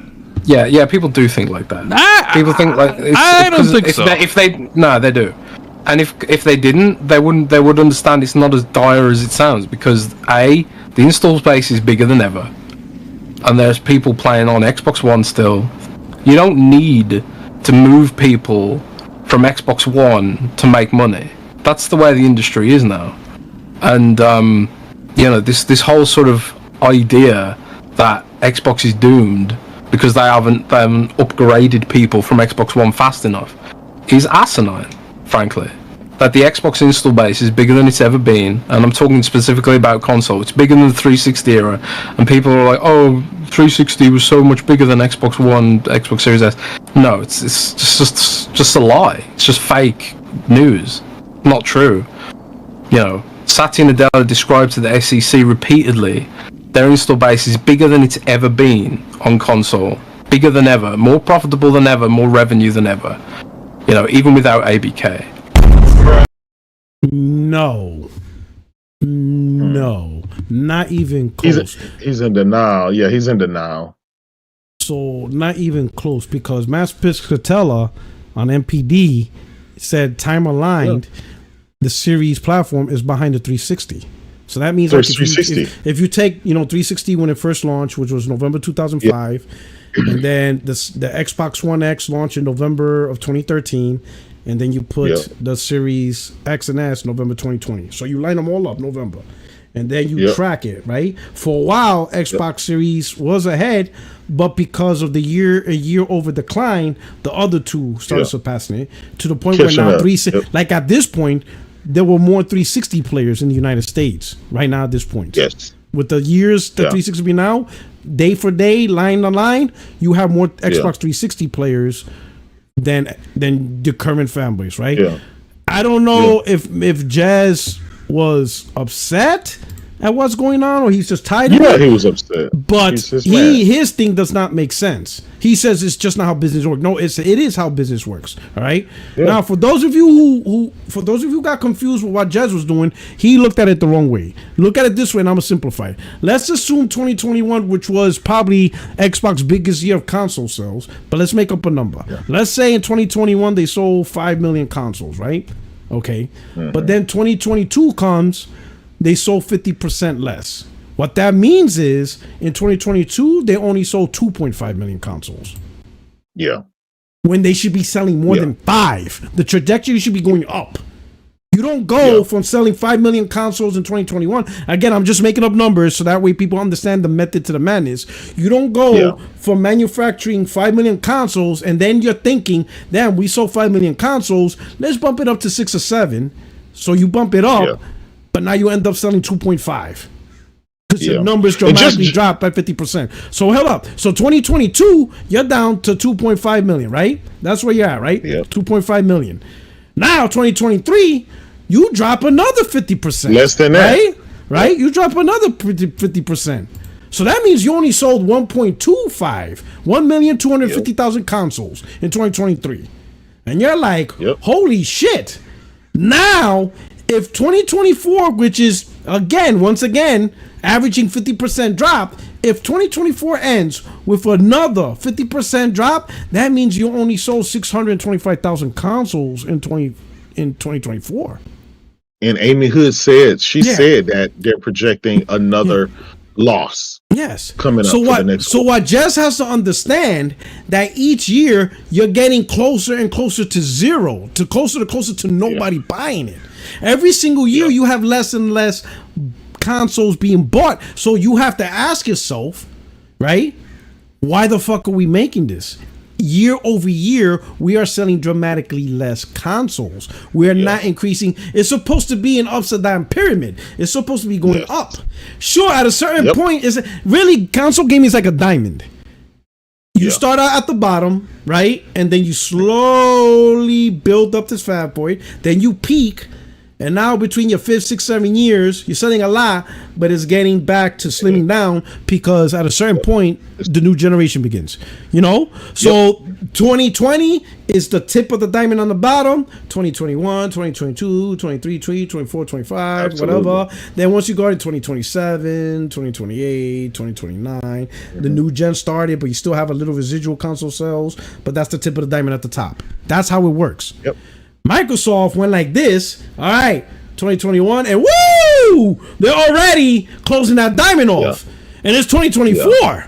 Like, if they go at a certain point by 2027, they're going to have 10 consoles sold. That's why it's a huge issue. And I don't know how Jez didn't understand that. Year over year, less consoles means, why are we making this? Not enough people are buying it. It's supposed to be more people, not less. And just completely did not understand that. And he said, no, there is not more consoles ever. MPD, and the reason why I bring up MPD, because MPD US is the biggest market for Xbox. So when the biggest market for Xbox is behind 360, keep in mind, 360 also had the UK. 360 was the number one selling console in the UK, right? So they had that, at least that one country in the European market. They don't even have that this gen. They have no other country. So you're behind 360 in the US and no one else in the world gives a fuck. This is the worst gen ever, right? The only other console, the only other console that probably has less consoles sold is the OG Xbox. But that motherfucker launched with his ass getting whooped. Xbox, OG Xbox walked in the boxing ring and PlayStation came out swinging before the national anthem got played. That dude stepped in the ring, douche! Like, oh shit! You already got knocked out. You literally walked in a gen where PlayStation already had Grand Theft Auto, Metal Gear Solid 2, Devil May Cry, Twisted Metal Black, Final Fantasy X. That motherfucker got rocked before the fight began. Before the dude said, let's get ready to rumble, he's already KO'd. Like, so you can't blame OG Xbox for this. It was the new console and walked into fucking hell. It's like a sea turtle being born. That motherfucker's running for life as soon as he gets out the shell. While the bears and the tigers get coddled, gorillas born drinking breast milk, a sea turtle's like, shit! I can't even speak, but you better get to that water or you ain't living. It was a sea turtle. OG Xbox was a sea turtle. That shit was born in the fight. That shit had no mom. You know what that is? You ever seen that documentary? That shit is wild. Sea turtles are born. Yo, that shit is the wildest animal. The motherfucker can't even say mama. That shell cracks, they are already on a run. Already. From the moment they come out that shell, they already looking for the water. Because if they don't make it, crabs and all this shit is ready to kill them. That was OG Xbox. Never had a chance to say, "Mama, how you doing?" No, run, motherfucker, because you about to die. So obviously, it's not going to do that well. But despite not doing that well themselves, it was a great console. It was fucking fantastic. It established something. It established something where you can say, you know what, Xbox could be something. When you look at the OG Xbox, you looked at it like, there's something there. You saw Halo, you saw Xbox Live, you saw the third party. You knew, okay, Microsoft, there's something there. What were you trying to do? And they fulfilled it with the 360. They went in overdrive. After that, they fucked it all up. Once they went with that TV Connect shit, they never rebounded. They Microsoft lost it. That's what happened. Yeah. Yep. You know? Well, there's two things. There's two things I want to say, Puerto Rock. Yeah. The first is, just to put some context to this, when you're comparing consoles to consoles, on average, Sony generally averages 20 million consoles sold a year. If you look at it right now, they're somewhere around 65 million, 66 million. Like 18 to 20 window. Yeah. 18, 20. That's just your average, right? Average, yeah. So every single year, even last generation, if you go back and look at each year, how well they did throughout the years, it all averages somewhere around, they ended up last reporting like 117 million, call it 120, right? That's still 20 million copies sold for every single year the console existed. Mm-hmm. The PS5 is right there in that same line. As a matter of fact, it's probably going to surpass it because you got the PS5 Pro coming out, you got GTA, you got all Sony's first party coming out. That's going to push a lot of shit into overdrive. Mm-hmm. There's still a lot of life, right? Wait till there's another price drop. Yeah, and then another price drop, right? And that's when people really kick in. The digital 350, the disc 400? Yeah. That's just going up. Really, I'm gonna be honest. The only reason I don't see that Sony hasn't really had a major price cut now is because I honestly believe they feel like they don't have to. The competition is not forcing. It's like Nintendo. They don't have any competition. It's like Nintendo. Yeah. There's no reason to cut it if you have no competition, and it is what it is. Nintendo, their console is still the launch price. They launched that motherfucker at what, $299? Right now, when you go to Target, Walmart, that motherfucker is still $299. It's crazy. Their games are still $60, and it is what it is. But that's what happens when you don't have competition. Right. Mm-hmm. And then the second point I want to make, shout out to Avenging Eyes, but we got the leaks from Phil Spencer and those guys. And in those leaks, it said they had to be at 60 million Game Pass subscribers by 2027, which is 2026 fiscal year. And they had to have 100 subscribers by 2030, which is with 2029. So if these were their internal deadline, these were their internal documents that the public shouldn't have seen. But now that it's public and we know that, guys, these numbers are not looking like they're going to hit that benchmark. This year is pretty much over. We're basically in 2025 right now. The Game Pass dramatically increased. In a year, they got a year change. They got a year. Puerto Rock, they got a year in like 4 months, bro. Is Game Pass at 40 million? No, they last reported. I don't think it's at 40 million. Yeah, it's not. They last reported 33 million. It stays stagnant at 25 million for years. Remember, Satya removed his bonus structure because him and Phil Spencer's bonus depended on the Game Pass hitting those benchmarks, and it didn't for several years. They didn't get bonuses, so Satya removed his bonus from that. He said, "Fuck this." Yeah. So this is not J-Dub making this up. This is Microsoft. This came out. They uploaded their files to the court instead of to the wrong place, and we got to see all that shit. It's crazy. You can't make this. Yo, you cannot make this shit up, bro. Yo, this is and one last thing about Jazz, right? Listen. As a person, I like Jazz. I think he's a good dude. He's a cool guy as a person, right? But he's a good dude. Let's not act like he didn't post that tweet saying, anybody saying that Xbox games is going to PlayStation is what do you say? They're smoking or they're living a pipe dream, or they're wishing, they're hoping. Code, wasn't it? Yeah, it was fanboy code. And the very it was like 3 weeks later, Phil came out. Yeah, we got 4 games coming, and then 2 months after that, yeah, we got more games coming. Like Jazz, like just stop it, brother. You batting like 0 for like 20 right now in your predictions. So I would just a word of advice: stop saying unilaterally, and just with Definity what Satya will do and what he won't do. They're right now they're doing what's going to make them money. And them telling the FCC or whatever, hyping up some imaginary MAUs, that means absolutely nothing to a console gamer, because you still only have 20 to 22, 23 million console buyers, right? You just focus on that little console. All the mobile people that game on cell phones, all the cloud shit, let that be separate, man, because you're not a cloud gamer. You're not a mobile gamer. We're console gamers. Focus on the console. That's what's on the chopping block right now. The cloud is not on the chopping block. The Fire Stick isn't on the chopping block. PlayStation is on the chopping block. Nintendo isn't. It's the Xbox console. So focus on that. I think if you can focus on that one little bitty item, just like Paris just did, just like Ryan McCaffrey just did, just like the Defining Duke guys did, just focus on that. If you focus on that, then you take what you have for face value. It is what the numbers don't lie. Porter Rock just gave you a classic college level explanation of how you need to look at this. The professor edition, right? Like, the professor, he just gave you that. You can't dispute anything. It's common sense. It's all there in black and white.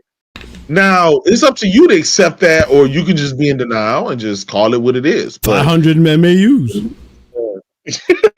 500 MAUs. And where those MAUs at? It's between PlayStation, PC, and phones.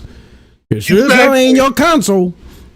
Exactly. Yo, Extreme, would you mind reading the last super chat from Blaze?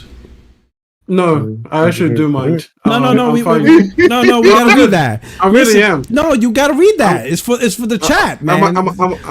We gotta read that. That's no. You gotta read that super chat. That's for you. That's for you. Bad, read it. Bad. You gotta read it. You gotta read that shit. No. I never have to read super chats. But you know what? I think you should. I don't even read English. I want you to know. I only speak it. You read the Queen's English. Yeah, exactly. I'm just saying. I think you should read that. I think that's a generous comment. I feel that it will be better and more appropriate for you as the purveyor. The purveyor. All right. Okay. He said, my man looked like a whole snack. Man. He said, Blaze. This is from Blaze. Shout out to Blaze. He said, E looking like a snack. Oh, shit. I can't believe that I was waiting this whole time to talk about the subject, and you get me on this super chat. That's what you Blaze out here like, if it ain't foreign, then it's boring. Oh, shit. That shit is wild. Is that the thing your dad used to say? That's it. If it ain't foreign, then it's boring. Another daddy. That's another dad. That's what my dad said. If it ain't foreign, it's boring. Oh shit. Oh my god. Yo, Blaze, get up on it if you can and stuff. All right. But anyway, what you got to say on this topic, bro? We threw him off. Extreme got thrown off. I'm just like, I've been patiently waiting. Here's my turn. Here's what happens. This is what sometimes good things don't come to those who wait. I should have just jumped into a conversation. Next time, I'm interrupt shit. He said, I'm interrupting this shit because this shit's uncouth. Nah. Anyways, it's fascinating, isn't it? Because now it seems, first of all, like we've been saying, there's no like recognition of we used to be blind, or we used to have handjutsu things going on, but that obviously was never going to be right. I think I don't like the attitude of just not saying like, yeah, we were wrong. Because even when you played the first clip, with I think it's Defining Duke or something, and that white boy over there, I don't what he said was there's no way Mr. to Madden spin this plays. positively. Yeah, that's the one. There's no way to spin this positively. And I'm like, so that's where your mind goes first. Like your mind goes first to what is the positive spin that we can put on it. And I think that is just so telling. Like that's a Fujian sleep because I'm like, that's the first thing you thought about. To be fair, just so you know, I don't know if you noticed, but they have said before that Microsoft, when there's some negative news coming, Microsoft reach out to them first to so they can kind of go ahead and start the spin cycle or whatever. So yeah. No. I remember him from that moment. I don't watch him much, so I saw it that I didn't recognize his name. But yeah, so actually I don't watch him at all unless it comes through one of these clips. No, what I was gonna say is that it's just funny that that's the first place that things go to, and for me that's sad. That explains the state. Podok always kind of laments the fact that the Xbox community has to have like the worst arguments and like the most incomprehensible of gamers. And it's because of things like this, because even in the face of pure fact, just neutral, non-discriminatory fact, your first thought is there a way to spin this positively? And only in the face of a resounding no are you now admitting that this is a problem. Because if there had been another way to spin it, just the way that they spinned it with the backlog, sorry, the way they spawned it with the backlog, Jesus. Blaze, I can't even speak English anymore. That's crazy. This is on you. Just the way they try to spin it with the backlog, they would have done it. And that's the thing that makes me sad, because as gamers, we should be honest with one another. Listen, this is not the end of Xbox hardware. I'll always say this. There will be a next generation console for the Xbox. The living room is too important. They can't afford not to have it. But as you can see, it will be more like we do it to be there. So now it's like, I don't think that they're going to do anything innovative with the next hardware. I think you're just going to get the next generation up, and they're just going to maintain costs for a while until eventually maybe the generation after that they take away the hardware. But yeah. If you guys wanted to stick around, get rid of the people who are telling you that no Xbox is required. But in any case, that's all I've got to say on that. Mm-hmm. Oh man, this is wild.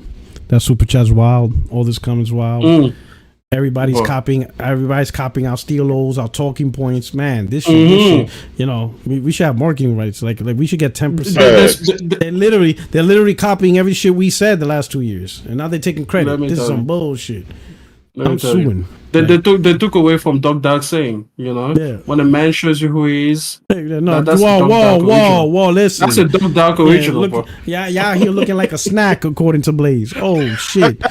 Oh shit! Hey, we don't listen to snack lookalikes. Like, oh shit, But hey, let's talk no topic real quick. But Blaze. Oh, okay, he's here.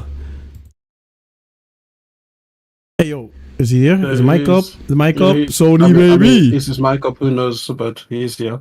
Is it? He's here. There we go. There we go.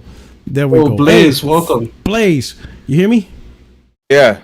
Yeah, first step, great podcast on Saturday with Rev. Yeah, again, the best part of the podcast is not even when you talk about games, is when you talk about real life shit. That's when you guys shine.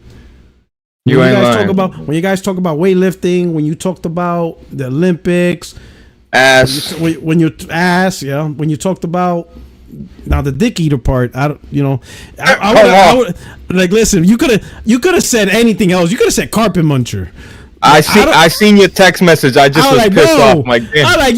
You could have like said anything else. Pussy liquor. But you know what? Whatever entertains. It's Hollywood. It's Hollywood, right? It's Hollywood. Bro, when I seen your text, I'm like, fuck. Why did I say that? You could have said anything in the world, and you said that. I'm like, wait a minute. He could have said box muncher, pussy liquor, the vagina terrorizer, anything. Right. When you said dick eater, I'm like, when he said D eater, I was like. I just want to say shout out to M, shout out to J Dub. Shout out to the chat. Yeah, My brother was good. But if you didn't see Solid Cast, go watch it. It's great. They talk about games and all that stuff, but they shine when they talk about off-topic gaming. Love it. Love it when Rev. I appreciate that, bro. That's the best one. That shit's managed because you don't get enough of that, I guess, in this community, right? But that's a great. Oh well, the topics are dry though. You know what I mean? Yeah, Like, I know, but the topic is good. The off-topic is good, right? But all right. So let me ask you this, right? Because now you, I don't know if you paid attention, but now you're seeing like IGN, Destin, Paris. They're all talking about Xbox sales, and now they're talking about the future of the hardware dying. Now, we've been saying about that shit for a long goddamn time. Like, how did these cats not see it when we saw it? We personally, and it's not a shot on Xbox, we just know with hardware, if you want people to buy hardware, you got to have the games, you got to make the hardware interesting. And you can't be saying shit like no console required. You got to bring the killer games. You got to try to fight for exclusives, right? We've been saying this for years. Now, what is it now in August of 2024, whatever, that now they're seeing the light? Like, what happened? Did Microsoft cut their checks or some shit? Porter, as far as I'm concerned, the reason why Microsoft's in the state is in is because of people like that, bro. Mm-hmm. Those type of people were never vocal, were never critical when they needed to be critical. All they did was be a dick eater. No pun intended. And they just went along with everything. You know what I mean? But that's the facts. If they would have been critical and they would have said shit and made the fans be like, you know what? These guys are influencers, right? They're YouTubers, right? Whatever the Xbox guys look up to these dudes. You know what I mean? Like, they got the voice. So when they're saying everything's all good and not, you know what I mean? Like, they're part of the problem, as far as I'm concerned. And bro, yeah, now your ship's sinking, and now dudes want to switch things up and come all over. You see all these Xbox jumping ship, look like Somalians hopping off the ship right now, bro. It's crazy. Like, they got it fucked up, bro. There's no room over here, bro. Don't come here. Go on PC. Go to Nintendo, bro. Go over there. Go over there. You know, but like, you know, 300 for a Switch.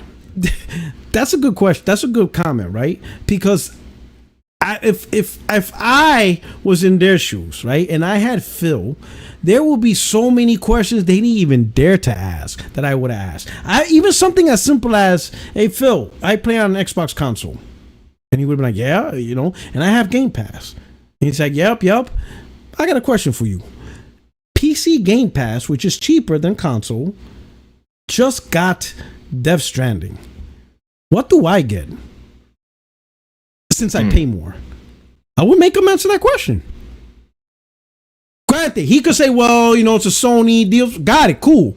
But what are you doing for me? How are you going to reciprocate my Game Pass? Where's my AAA exclusive for me? Where's the deal you are trying to cut to put games for me? Because I'm paying more than the PC gamer, but they just got a Kojima game. They got a whole ass Kojima game. They got the Game of the Year title. So, where's the reciprocation? How are you going to make that up to me since I'm paying more? No one dared ask him that question. And then they wonder why the console, like, I would ask. And it's not being a fanboy. If I'm on console, if I'm on an Xbox, I have an Xbox Pass, and I'm playing the console, and I'm paying $20 a month, and the PC gamers are paying $10 a month. Fine, whatever, I get it. Their line is free, which is why they get it cheaper. But they just got a big AAA Game of the Year title, and they are the only ones that can play it. I can't play it on my Game Pass, which one goes completely against the whole uniform ecosystem, because that's not an ecosystem. That's an exclusive for PC Game Pass. Okay, cool. Got it. It's a Sony whatever. They won't allow on the console, but they allowed it on the PC because of Kojima. Got it. What are you doing for me on the console perspective? That's what I would ask. I want to know what nice benefits me as a console gamer, and especially I'm paying more per month than anybody else. What's on the plate for me? No one dared ask him that question. No one actually forced them to think about that. They just let it slide. They just let games slide. Ara, another exclusive on PC that was shown on the showcase. So every game is on PC, but not every game is on the console. And now everybody's shocked on the console not selling when they keep doing this stuff. What's going on here? But none of those guys challenged him on that. Listen, he's a millionaire. He's a CEO. This is on you. You clearly make a decision. I'm letting you know, as an Xbox guy, why am I not getting served? The PC guy's getting served fine. You got a strategy for PC. Where's the Xbox console strategy? Why are we being left out? None of them did that. None of them asked any, and they've been doing it for years. None of them asked why did Gears of War Tactics launch first on PC. None of them challenged that. No, to this day, there's no explanation, because when the game launched first on PC, it had the controller in it. The controls were already there, so that wasn't the reason, because controller the game launched with controller support. So you had the controller support. People were playing it with the Xbox One controllers, which means put the motherfucker the same day on no one challenged it. No one questioned it. No one said, "What did you do, Xbox?" If anything, it should be the opposite. If you're gonna do timed exclusive, put the timed exclusive on console, because that is your console, then release it on PC. No one asked that dude that. No one dared ask him that. No one even came close to try to put Phil in that position. Why? Because they want to make sure Phil comes back on the podcast. I'm like, fuck that. Yeah, bro. If I ask you those questions, which are honest, which is what the console gamers need to know, see, and you're like, oh well, forget it, I'm never talking to you again, then I wouldn't rep your brand either. Then that just tells me you're full of shit. You know what? Fuck this Xbox shit. Because I'm asking you the hard questions. If anything, you should be like, damn, Puerto Rock. You know what? I never looked at it that way. You know what? Not only that, the fans would respect them more. The fans would respect them more. You will own up. You'd be like, you know what? I didn't actually see it that way. Maybe he doesn't see it that way. Maybe he's thinking, you know what? I didn't actually look at it that way. I didn't look at it from a perspective of you pay more, but the big titles, you know what? I'll look into that. We'll do something. It doesn't hurt to ask, but they're so afraid of being blacklisted that they didn't give it. And that's what tells me they don't give a shit about the console. They never did. They cared about the clout, the access, getting tickets to the shows, Xbox Fan Fest. They gave them. They cared about everything but gaming. But actually gaming on the Xbox. They cared about, it was access to everything else other than actually worrying about the console, which is what they're trying to hype. And while they didn't really give a shit, they're trying to convince the community, oh, Xbox, best place to play. How? Xbox console's not even best to play within the Xbox. That's not even the best place to play in Xbox at this point. Your guys are getting jerked in your own ecosystem. You can say, we can all be pissed off and about Sony's strategy, but at least they didn't fucking do some stupid shit about put a game on PC first and then we gotta wait. Imagine if The Last of Us 3 is a PC launch title. The fuck? What? Imagine that shit. Imagine Concord launches on PC first. Imagine if the Concord beta was a PC exclusive. Beta. Yep. Yo, what? I promise you, if Sony does damn shit, PlayStation ain't gonna tolerate that. People say, oh, you PlayStation. No! To this day, PlayStation gamers still don't like games going to PC. And that shit's a foregone conclusion. That shit's done. Yeah. It's over. The decision's done. Day and Date is on PC with live service game. Get over it. We still don't like it. In fact, PC, we hoping, there's a lot of PlayStation gamers that hoping Concord does fail on PC. They're hoping. Yeah. That's how bad we want the old way back, that we're hoping PlayStation fails on PC. We're hoping that there's low sales across, which is crazy, but PlayStation gamers still don't like that shit. They have not accepted the marketing strategy. They're not in it. They're hoping one day PlayStation realizes, when PC gamers was boycotting, the PlayStation guys was like, hell yeah, boycott that shit. Let Sony know, hell yeah, show PC Master Race. Do it. Don't buy shit. In fact, boycott Ghost of Tsushima. Boycott this game too. Boycott and they did it. Hell yeah. And PlayStation game was like, hell yeah. Why? Because we want the games to fail. Hopefully, so that way the PlayStation guys are hoping. The PlayStation guys are hoping Sony would be like, man, this is not worth the trouble. Change direction. Yeah. Yeah, this is not gonna happen. That's the PlayStation mentality. We are still all about the console, even when we know Sony made these decisions. Xbox, they gave that shit up a long time ago. Yep. Making PC exclusives, timed exclusives, showing it on the Xbox Showcase, PC exclusives. They embraced it, and now we're here. This shit is wild. Mm-hmm. You know what I'm saying? Hit the like button. That's the one bad thing about the PC community. You know, I like my PC for third party or to play random. You know, there's that Delta Hawk Ops J-Dub that just came out. You know what I mean? That's a shit. Yeah. That's a shit me and J-Dub will play together. You know, like a little exclusive game that's not out anywhere, just PC. And it's like, I like the PC for that. The PC's excellent for that, right? Third party game, shit like that. But it's the community that feels like, and I got a lot of flack. Oh, you mad at the PC community because we stand on business and what? No, because you motherfuckers are crying about punching in a fucking email. You know, when it's the fucking normal thing to do on every other fucking EA down the line. You go down, you got to sign into Ubisoft. You want to play Assassin's Creed. You know, we know the deal at this point. That's the fucking part of the PC community that I fucking hate, bro. It's the crybabies that think they're privileged for some reason. Yeah, like, and the weirdos. You know the part that I hate is the people that will happily spend $2,000, $3,000, $4,000, $5,000 on a PC, but then you ask them to pay for a game. Oh, suddenly they want to be penny pinchers, bro. That's the part I can't stand, bro. Yeah. Most of them and then they will probably declare themselves as pirates. I'm just like, what the? They're like, oh, I'm gonna go on GOG and everything, and I'm just like, dude. You don't do this shit for the actual hardware that you just pay for. You don't penny pinch and go on Facebook Marketplace and try to source it from the third cousin from Kazakhstan that got it off the back of a truck. But no, when it comes to the actual game, the actual art form, no, that's the part where you're like, you know what? These developers, let me try to underhand them. You're making NVIDIA billionaires, but nah, gamers, no. We don't support game makers. Why would we? Yeah, exactly. You'll put top dollar for the GPU manufacturer, but you will complain to the people that actually puts your GPU to use. Exactly. Doesn't make sense. And then you want to complain when they don't optimize it for your platform. Like, why would they? Why would they? They optimize it for your platform. You have like 1 billion different versions of it. A fucking nightmare. And then you want to pay like $40 for a $70 game.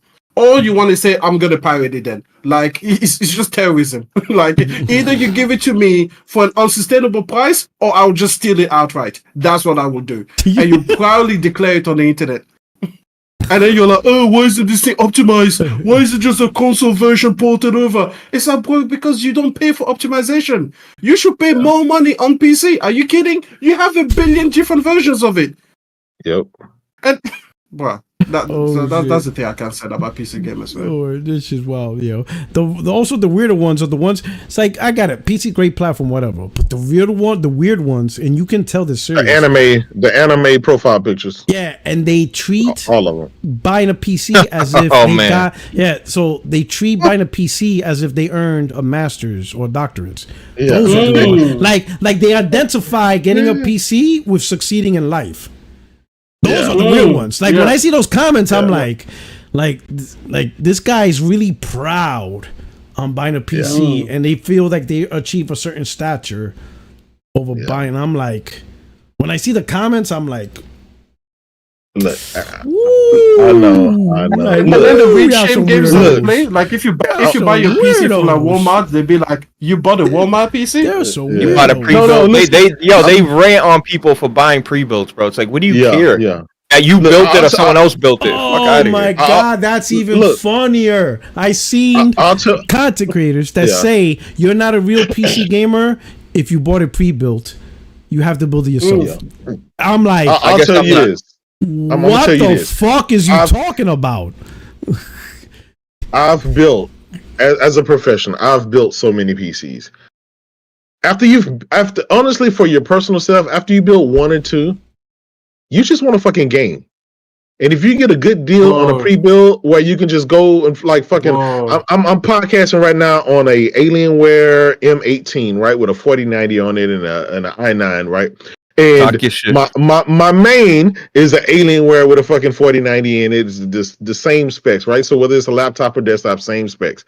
I just want to fucking boot the shit up and play. I don't have time to fucking be spending hours putting motherboards in, putting the ramp and all this shit. I did it. That's your first and second. When you're new to that and you do it, it's a great sense of accomplishment to people, and that's how you can tell how long they've been gaming. That's how you can tell how long somebody's been gaming. Because after that, you don't have time for that shit. Y'all remember back in the day, there was something like when you bought your first car or something, or it may have been a raggedy car. And you worked on it a little bit. You kind of became, you watched the car. You watched the car. You make sure everything was. You did it. After about the 10th time, you go through the car wash, right? The cheap $2 and that shit. You don't have time for that bullshit. You already did. Yeah, you don't have time for that shit. You just want to fucking boot up and game. That's how it is. But that's how you can tell like the noobs in gaming versus J-Dub, I recently changed the oil in my own car. I will never do that shit again. Ever. I will never do that shit again. It's cheaper and less again. And there's a level of pride, but you're doing it once. Charge me money. It takes too much time. I did it once. I know how to do it. I'm never doing it again. Never, ever. Now, listen, if I had a full car lift, maybe, sure, no problem. But I'm not going to get a car lift because I'm never doing it again. I don't care. I don't care. Look, I got a garage that you would love, right? Even though I got a garage that you would love, still don't do it. I'm still like, fuck that shit. I call somebody, they'll come and do all the maintenance, all the stuff in my garage, and I don't have to deal with shit because I don't have time for that shit. After you done did it once or twice, 3 times, it's for the birds. Hey, I've been lucky enough to like be in a few millionaires' lives, okay, like recently, just hanging around people who have made it in life and everything. Guys, I can tell you, you see the expensive cars, you see the expensive house, you see the expensive this, the expensive that. Cool, very good. You know what blows my mind day to day? They get cleaners twice a week. Motherfucker, the way I take that lifestyle. They get cleaners twice a week. People come in, they throw away the rubbish. Yeah, absolutely. They throw away the rubbish, they do the maintenance of the house. These guys, hey, listen, they need the floor swept, cleaners. They need electricians, done. They need trash this, taken out. Done. The trash taken out. These guys took trash, Porto, do you think I'm joking? You think they take trash out of the kitchen or something? Out of the individual bathrooms. That's where they go. They take trash out of the storage cupboard. I need that money. I need that money. I need to take out the trash in my bathroom money. Get the cleaner that would take the trash out of the main collection bin or something. Nah, these guys go find trash at the back of the board or the storage cupboard at the back of the thing. That's where they go get the trash from, and then they take it out twice a week. That's money right there. Let me tell you where that come from. Where that mindset come from. That mindset come from. You spent all your young years busting your ass to finally make some of yourself, right? And then now you're at that 40 to 50 age range, and you realize, fuck, I may have another, maybe if God bless me, I may have another 20 years, maybe 25 pushing. I ain't gonna waste it taking out the trash. So your time becomes very crucial on what you do. So me spending a whole day, 8 hours, fucking changing oil in all the cars and all that. You kiss my ass. I'm not doing that. These guys want to change light bulbs. They call someone. Never happened. Yeah, I'm not joking. They call someone. You want to change the light bulb? Call someone. That's the money I want to do. You know what, Blaze? I love housekeepers. I love my housekeepers. I love them. I love them. I do not want to do any of it. I don't want to do any of it. You know what, bro? That's after I retire. That's my new goals. My new goal is when my wife says, "Hey, babe, throw out the trash." Hold on, and I need the trash taken out. Jada, yo, Poto, you think I'm joking? Yeah, that's my new motivation. Wednesday and Sunday, cleaners come. Wednesday, Sunday. There's no trash to be for now. They're already coming. They're already coming. You just tell her, hey, just wait a day. Don't worry. No, that's it. Don't worry. We don't do take out trash. We don't do that in Wakanda. Not me. That's my new goal. He said, "Kiss my ass. Take my car. Take my car to get an oil change." Shit. Somebody pick it up.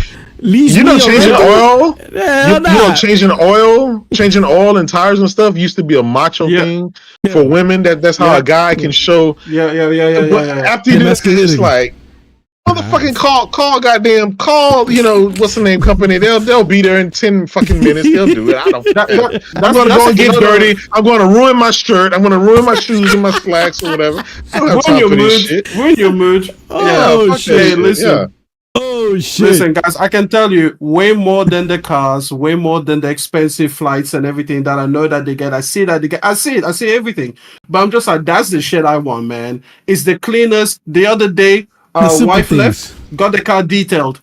Person came, picked it up, fucked off with the car, came back, delivered it, boom. Didn't even have to move. I was like, that's it. Because you see, me, I would take my car to the cleaner, but J-Dub's right. Wow. Real service. The car stays where the car stays, and the car just appears clean. Like you don't move it. Yep. Oh shit! No time for that shit. At this point, I want my groceries to be dropped off. Hell, not even dropped off. Load that shit in the fridge. Fill up the cupboards. Put that shit there. Listen, man. I'm telling you. Listen. I'm telling you, Puerto Rock. The older you get, the less tolerance you're gonna have for that bullshit. You don't want to do shit, bro. Yeah. Dude, there's certain stores I won't go to if I know it's gonna be a line. Like, fuck that. I don't. I'll go spend $10 on cream. Today I went and spent $10 on cream. Yeah. You heard? On coffee cream. Instead of going to Walmart, I went and spent like $10. I bought French vanilla, some other shit. And the lady's like, Walmart's down the street. It's in Walmart, yeah. Hell no. Yo, you know what's crazy? You got to spend 10 minutes to find parking. You got to walk a fucking mile. You get in there, there's 20 fucking people in ahead of you, right? And that's in the quick line. One of them trying to start a fight with you. One of them want to start a fight with you on the part. Yeah, they in fights. All kind of dudes. I'm telling you. The older I get, the more antisocial I get. I don't want to see people. I don't want to be in circles. Now you're talking, J-Dub. I operate on small circles, man. All right. Bro, let me just real quick. I've never built a PC. All right, I'm gonna tell you my experience. I went to Best Buy. Y'all know Alex. Wait, so the PC you got, you bought it? The PC. Okay, so I bought some parts, and he's like, I got him on the camera. He's like, Alex, what the fuck you doing? I'm like, what do you mean? He's like, you're wearing socks. You'll get shocked. I said, took the phone, hung up, took all them parts, went to Best Buy. I said, please, can you put my shit together, bro? And I never built a PC ever. Everything's been pre-built every fucking time, bro. Fuck all that bullshit, bro. Yeah. I'm gonna get shocked. Take off your socks. Fuck out of here, bro. You're supposed to have an anti-static mat. You're supposed to have an anti-static wrist strap. I'm done. Fuck all that. I'm done. Yeah. Oh shit! Blaze was like, Blaze, you did the right thing. Just get somebody else to do it. Alex is on the phone like, yo, Blaze, what the fuck is you doing? And Alex is like, Blaze is like, what's wrong? You're wearing socks. Because I'm on carpet. Blaze is like, I can't wear fucking socks. Yeah, I'm good. And phone call. Yeah. And phone call. Blocked. Yeah. He even blocked the number. He's like, blocked. Nah, I didn't block. Like socks. Like literally. I gotta be butt naked to build the PC. Yeah. But I was new at that shit. If I could build a PC right now if I wanted to. I really could. It's just time. No, Alex was like, you gotta be booty naked to build that. Go ahead, get undressed. Get undressed in front of me. Blaze. Building a PC is not hard. It's not a skill. But here's the thing: cable management, that shit's hard. It is. You want to do a cable managed PC? Oh my goodness, man! I will pay good money. I will pay a person half of the price of my PC to cable manage it. It wasn't about the socks. Listen, it was about that dude said, "Get undressed." Oh man! Come on, bro. He said, Blaze, you don't have the cameras. Why you still got a shirt on? You supposed to get naked. What's up with this? He said, he said, 2 PC gamers are naked and unafraid. In the middle of Best Buy. Oh man, come on, man. Yeah. He said, Blaze. After that, he was going to tell you, remove your pants and put some Vaseline between your thighs. You don't want to feel the friction. He said, Blaze, you're going to need some KY and Vaseline and a butt plug. He says you're going to need a butt plug because you don't want to fart because the gas can mess up your CPU. Oh man! Hey yo, Blaze is like, yo, I don't know what's going on, Alex, but I'm gonna just go to Geek Squad. We good, we good, bro. This is too much. Oh shit! Hey, Blaze, fuck that, man. Shit. I'm going back. Blaze said I'm going back home to my fucking PS5. Man. Oh, he said, hey, oh shit. He said got the KY strip. Butt plug. Let's go. We're gonna get this PC built right now.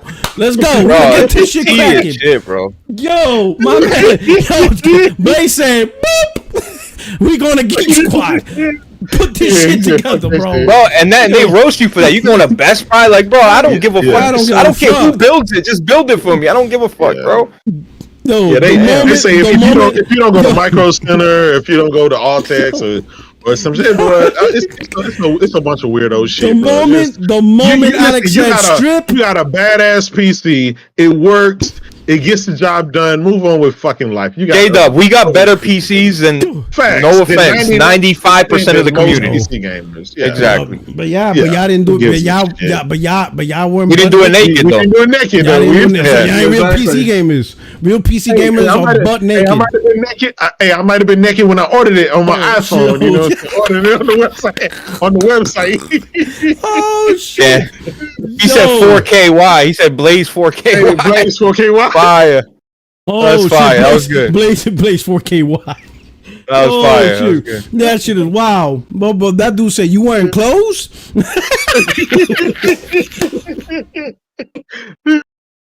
Bro, it's just like I couldn't believe it.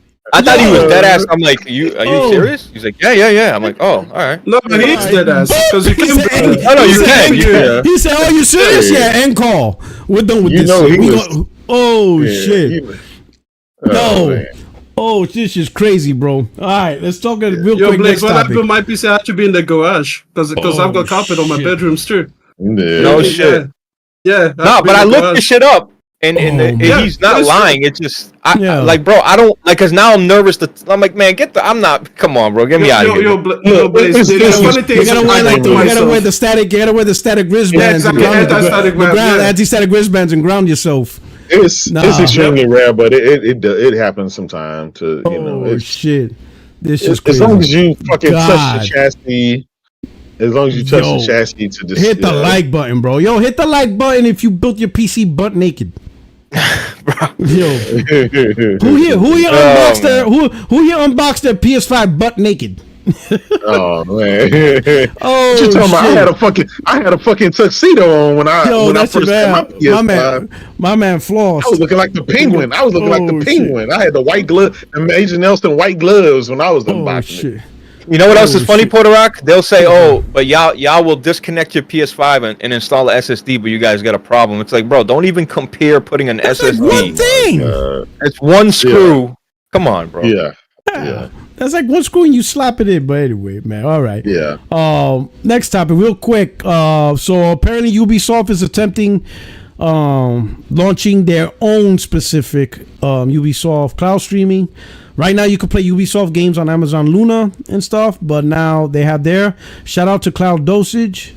It says Ubisoft has launched its own first-party cloud gaming offering. While they are starting small with a trial for a single game, this has been something that we have been predicting for a long time here at Cloud Dosage. Ubisoft is calling their current offering a technical preview. It is using AWS servers under the hood with A10 GPUs. Luna itself has started to use these GPUs in some games. There is no Luna branding in sight, though the offering doesn't appear to support the Luna controller. Thank you to a friend of the site, Internet of Games, for the discovery and notification. You can watch his demo of the new cloud gaming offering in YouTube video below. The service is starting small with a free trial of Avatar Frontiers of Pandora. You can play for free right from the link in Ubisoft Connect app on Windows. Unfortunately, there doesn't appear to be a way yet to play from your web browser. When you click the link to play now button, you're not taken to Amazon Luna or another existing cloud game offering. You're taken right into the gaming running on Ubisoft owned servers. All right, they show a couple of things. And then finally it says the game stream at 1080p and look quite good and feel extremely responsive. In the video above, Internet of Games praises the low latency. Overall, the fidelity is probably comparable to Xbox cloud gaming, but not quite as impressive as GeForce Now's Ultimate tier. Ubisoft clearly went to a lot of trouble to develop this functionality. Cloud gaming functionality integrated into a PC game store doesn't just pop out of thin air. We expect this capability to grow over the coming months. It seems likely Ubisoft Plus subscribers will eventually be able to play cloud games via Ubisoft's own first-party cloud gaming offering rather than using Amazon Luna or other third-party services. As always, remember to follow us. Okay, shout out to Cloud Dosage, right? But here's my question, right? We're getting all these options with cloud service provider, but it seems like no one really gives a fuck about any of them. But they keep adding more and more. Like, who's asking for all these options? Like, who's asking for more and more cloud service when the ones we already have, no one really cares? It seems like it's a very niche thing, but yet they keep saying, oh, look, we're going to open up our own. Like, let me put it this way. If I didn't play your shit on Amazon Luna, which I already have, and a Fire Stick, what makes you think I care about your shit? And the service is $17.99. I forgot to read that part, but the service is $17.99, or it was planned to be $17.99 a month or something. What was the other one, Puerto Rock? What was the other one? The big one that shut down? Oh, Stadia. Cloud. Stadia. First of all, Stadia was 4K. Why are we going backwards? Why are we going backwards, though? Good point. That was, you would think Stadia, dedicated servers, 4K 60, and that shit failed. You would think the industry would be like, whoa, wait a minute. Like, all right, let's tone this shit down, because this ain't ready yet. Fuck, like, if gamers don't even care about 4K, the fuck we gonna do at 1080p? Like, AWS though is good dedicated servers. If they're using AWS, like you said, those are great dedicated servers. I'm gonna be honest. But that's Luna. I'm gonna be honest. Luna runs on AWS. Yeah. It's a. I'm gonna be honest with y'all. It's a tax write-off. I'm telling you exactly what it is. It's a tax write. These guys have billions of fucking dollars. They need to find some kind of way to fucking hide and wash. It's just going to be a loss leader. They're just going to be able to, hide millions and millions of dollars. It's just why it is. Nobody's fucking buying. Even look at Microsoft. Even nobody's fucking buying that shit. Nobody's playing that shit on cloud. And these guys got nothing but money to burn. And it is what it is. It has to. It's a fucking Ponzi. They're finding some kind of way. There's some hidden body somewhere, because there's no way in the world you're gonna keep. He says there's a hidden body. I'm like, I've never seen a service in gaming that no one's really jumping onto, and everybody's like, oh, we're gonna make more. Like, who's jumping on the stuff that's already out? Yeah, this shit is wild. Yeah, cloud gaming just is not it, bro.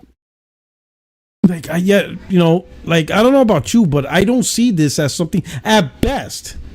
At best, cloud gaming, I think is just at best case scenario, additive to people who already have hardware. You have your console, whatever, and maybe when you're away from your hardware, okay, you can play your games on a cloud. It's convenient. You don't have to take a huge device. Maybe you have a handheld. Gives you more options of games. Vice dedicated games that take some space. All right, got it.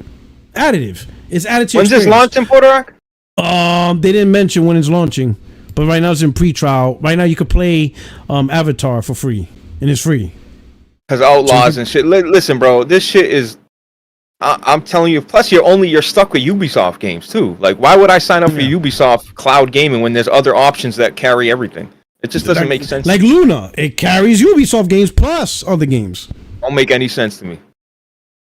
Like I said, it seems like everybody's trying to add a service and compete in a service, but where's the audience? Like, where's the audience that's jumping on this? I just don't see They want to be ahead of the game, Puerto Rico. They're thinking sometime down the line, the next year or two, that it's gonna just the flip's gonna switch and motherfuckers are gonna stop caring about physical hardware all of a sudden, and it's not gonna happen. Who's gonna if you're sitting in front of your PS5, you're not gonna decide to play on a fucking cloud service or a Fire Stick when you got physical hardware in front of you. Just who's doing that? Why would you accept all the input lag or the resolution downgrade when it has to buffer to catch up? Like, why would you ever want to, unless you're in a pinch like Portarak says, you're in Hawaii and you bring some bullshit with you, but why would you ever decide to do that? I don't get it. Yeah, you're muted. I think you're muted. Jesus Christ. The entire time. I'm here. Okay, so no. That was me. Oh no, what I was gonna say is this, yeah. If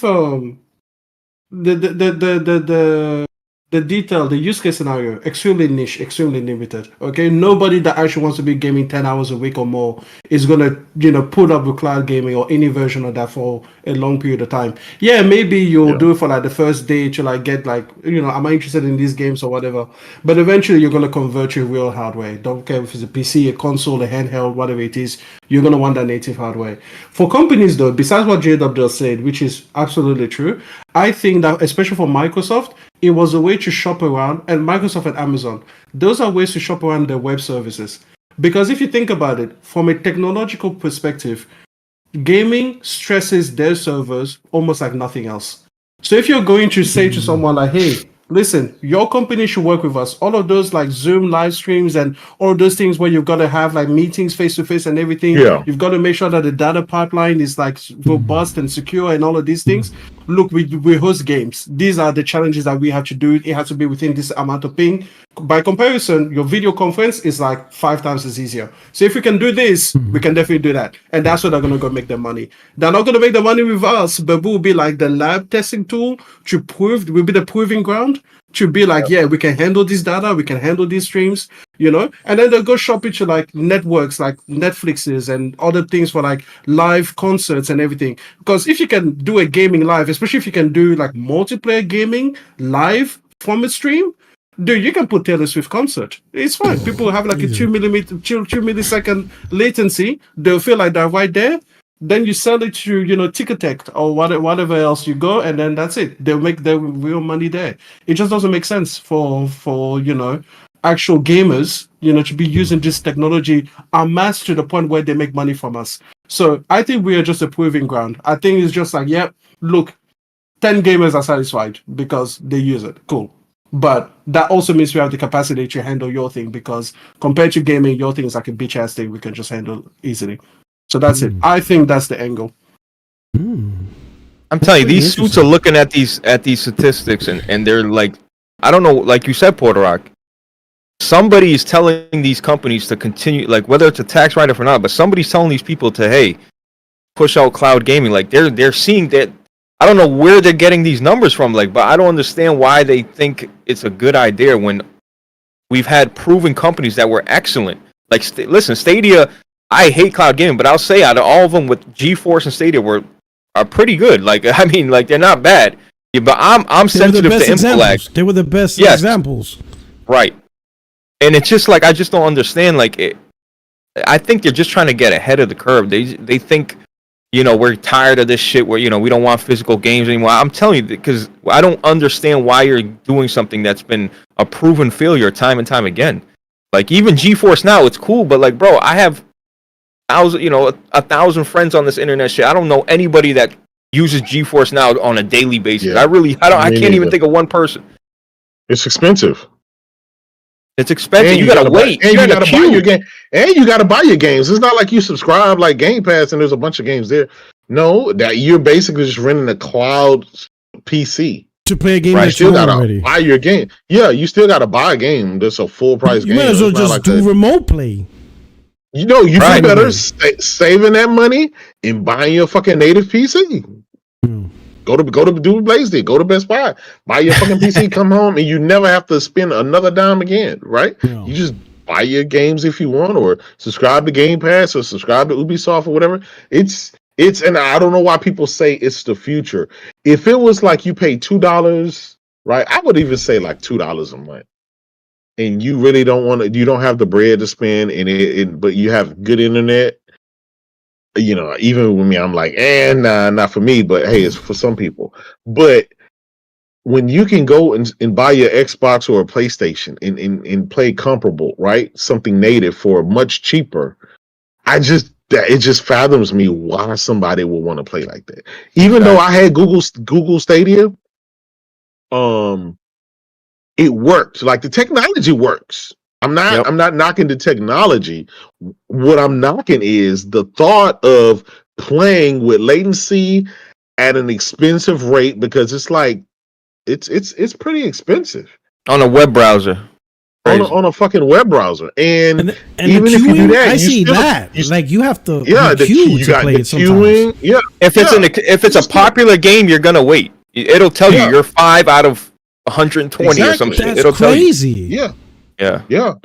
So you got a day one game and you can't play it because that's. Can I just say that's also another advantage of the portal that people don't talk about. With the portal, you've got your own server. You're not waiting for someone else to log on of your own PlayStation to be like, now you're gonna get this. But with all of these things, I mean, I'm not sure how PlayStation Plus their cloud streaming works because we don't get that in Australia. But you're right. With popular games, there is going to be a queue because they're not going to hire all the servers to be able to handle the capacity. And then 2 weeks later, they're just keeping them online for nothing. Oh, yeah. Then the capacity dies down. And now. Yeah, exactly. Yeah. You know, and when they hire these things, these are like 5 or 10 year contracts. They're not just going to be able to like fluctuate up and down. Like, give us half. Give us half. Yeah. They're like, nah. you know? So they have to plan those things out. And even, I think, Hiroki Totoki, one of the executives from PlayStation did mention that it is a hard thing to balance because you obviously want enough that you're covered 90% of the time, but not so much that you're just paying for all of these extra servers doing nothing, you know? So I think that this whole cloud streaming shit, man, I think we're the proving ground. I really do think that, they're going to go with something more regular, something where they can sell it and market it to other people because even in my, J-Dub, this, you're a businessman. If you're going to do business with a company. Don't do business with individuals. Like, exactly. Like, if you do business with a company, you ask for 500,000, that's just like a checking account, a little common mistake, Whereas you go business with individuals, now they want to talk to you about, $19.99 a month is too much. You're like, all right, well, cool. I'm going to go sell my shit to Netflix, and we're going to see how far that goes. Exactly. Yeah. I mean, Blaze brought up a good point. Like, where is the data coming from? Like, normally you could kind of see something trending, even if it's a little bit. Like, there's something there. But I don't see anything on this whole cloud game. Even the people who hype cloud, like, oh, this is the future, whatever, right? Because I talked to some guys who really say, this is great. And I'm like, oh, okay. So you don't have hardware? Like, your cloud gamer? Oh, no, I got a PC. Or I got an Xbox or something. I'm like, you're still on hardware, bro. So even you, who's an advocate, you primarily pay on hardware. Like, that doesn't make sense. And it's true. I asked, when the Xbox dudes were hyping xCloud, like, as the future, I asked every single Xbox gamer, and I even asked you guys, well, you guys ain't hyping it, right? But every Xbox gamer that truly hyped the cloud, I asked them one simple question. And it was a simple question. I said, hey, on your friends list, you guys got hundreds, thousands of friends. Name me one friend that you have on your friends list that's an Xbox gamer, but they don't have hardware. They are strictly playing on xCloud. Who's that friend you play with? Who's that friend that doesn't have an Xbox console or PC? They're your Xbox friend gamer, and they are on the cloud. They decided, yep, I'm good. This is the shit. Like the early adopters. Because somebody has to start it, right? If you say they're going to build this future, somebody now has to be that one person that's ahead of the game, right? And I ask them, who's that one friend? And nobody has one friend. One friend. All I'm asking is one friend. Just one. I'm not asking for a crew or whatever. Just say, hey, fucking, Blaze 4K White Jelly. That dude is a cloud gamer. You could talk to him. Doesn't play on hardware. Forgo hardware. And that dude is happy. He's that one dude that we have so far. None of them. Nobody has a friend that is a purist cloud gamer. All right, when you're not getting games, every gamer is a hardware gamer. Every gamer. Yeah. But with the xCloud shit, they're not getting any games, so they gotta hype something up, bro. When you're not interesting as a company, when you have nothing to offer in terms of like releases coming out. When this xCloud shit was coming out, I remember I was seeing people upload shorts of them playing on their 5-inch iPhone from fucking 2011. It's like, bro, That's cool, bro. That's cool. Like, but like, what are we talking about? Nobody really like. That's something you show off, or like you're in bed with your girl, maybe. But like, there's other options now, bro. There's Steam Deck, there's Portals, there's ROG Allies. Like, it just doesn't make sense. Like, just spend a little bit of money and have a much better experience. No. Yeah, I think, and again, the entry, just like everything else, right? They're trying to, like Microsoft, and they did a terrible job of doing this, but they're trying to picture no console required. And I don't get this. It's as if they think nasty. The reason why gamers or people, we'll say customers, the reason why there are customers in the world not playing games is because you got it stuck on hardware. So now you have to break the game away from hardware and put it in the most easiest available stuff, right? Which is cloud. That's the answer.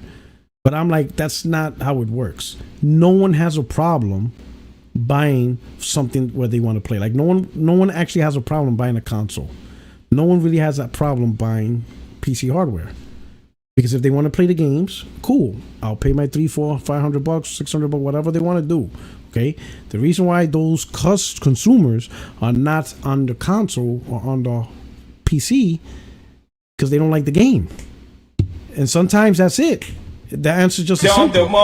You know, you can't just simply go, hey, I know why you don't like God of War. It's because God of War is not on your phone, or God of War is on a console on a paywall. We got it. We locked it behind a paywall, which was called a console. So we're gonna put it on your Fire Stick. They're not playing that shit on Fire Stick.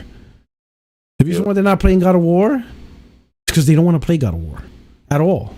Yep. They don't exactly. care. It don't matter. It don't matter where you try to get them to play it. They just don't want to play it. Yeah, they just don't want it. If they wanted it, they'll get it. You know, the best example I think where the industry really looks at, right, is Sony's The Last of Us. Because they said after they released the show, a whole bunch of people that never bought a PlayStation went out and bought a PlayStation to play The Last of Us because the show was that good. And I think to reach more people, you have to make them more aware, right? Because people generally know about gaming, right? And know, as in they know the existence. Like even people in my family know about PlayStation because we bought it for our nephews. They know about the Switch. You know, they bought it, gifts. They know the existence, but they don't really know about it to see how much entertainment they get out of it, right? Mm-hmm. So you have to advertise them and speak a different language, right? So what Sony did was, hey, we're gonna use TV shows because they love TV shows, and we're gonna show it in their language. So they showed The Last of Us. They watched The Last of Us and they're like, man, this show's amazing.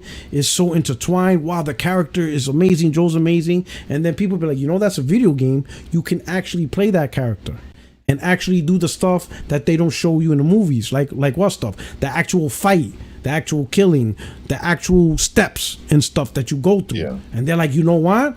I want to experience that. Now, the same product that they ignored, there was advertised to them in a different light. And now it's attracting to them. And I think that's what really console gaming, hardware game is missing. Sometimes the same advertisement, you have to evolve the advertisement or add something completely different. So I think Sony had a great strategy. Let's advertise them, not by worrying about putting it on a phone, cloud streaming. Let's try to write books or let's try to do movies. And when they see it in this aspect and people tell them, that's a video game. You can actually do this and this and this. Some might be interested. Other people say, hey, that's cool, but I still don't want to do it. Because we just have to accept some people are passive. They like passive entertainment. They don't want to put in the work to interact. They just want to sit there and absorb, and they enjoy the absorption of that. Guys like us, we are active entertainers. We love active entertainment. We love to make the story progress based on our actions. A lot of people aren't like that. Some people, they just want to read a book, see a movie, or listen to music. Mm-hmm. You put a control in their hand, they're like, nah. Now, sounds like some people say, yeah. Now, some people be like, well, they play on phones. Well, yeah, because you just need one finger. And most of the time, they just do this. Like Monopoly Go. That shit blew up. But when you play it, all you're doing is hitting a button. The thing rolls for you. The little icon rolls around, and lots of money comes up. All right, cool. You hit go again. That's all you're doing. Pressing a button to roll the dice. Everything does everything for you. But that's enjoyable for them. It's simple. You know, so you gotta understand certain gamers, right? There's the simplicity is there. That's why they love phone gaming. It's not simply because, oh man, we're gonna put Gears of War on phone. They don't want to do all that shit. Now they see all these icons and all this shit. They're gonna be like, oh shit, I can't play this game with one finger. Nah, no thanks. They're just not in deep. We love that shit, and I think us gamers, I think the industry's got to accept. Gaming is fragmented. It's not all. Mm-hmm. It's not a one size fit all. It's not. Gaming has a fragmented audience. You have your audience, and they like the gamings within their spectrum. Phone gaming has that. Resident Evil, 4 release on iPhone 15. It only sold 2,000 copies. Yeah, 2,000 copies. It flopped. Yeah, and the funny thing is that I bet you half of those were from gamers themselves. Yeah, like just to try it out. People trying it, exactly. But that's most what of I mean those when come I from say YouTubers, just to say, check out RE4 on my iPhone 15 Pro. Right, make a video. Who wants to play Resident Evil 4 on a phone on this little ass screen? Yeah, and wasn't it shit full price too? Like, so you could pay full price to get an amazing, stunning 4K quality on your PC or your PS5 or your Xbox.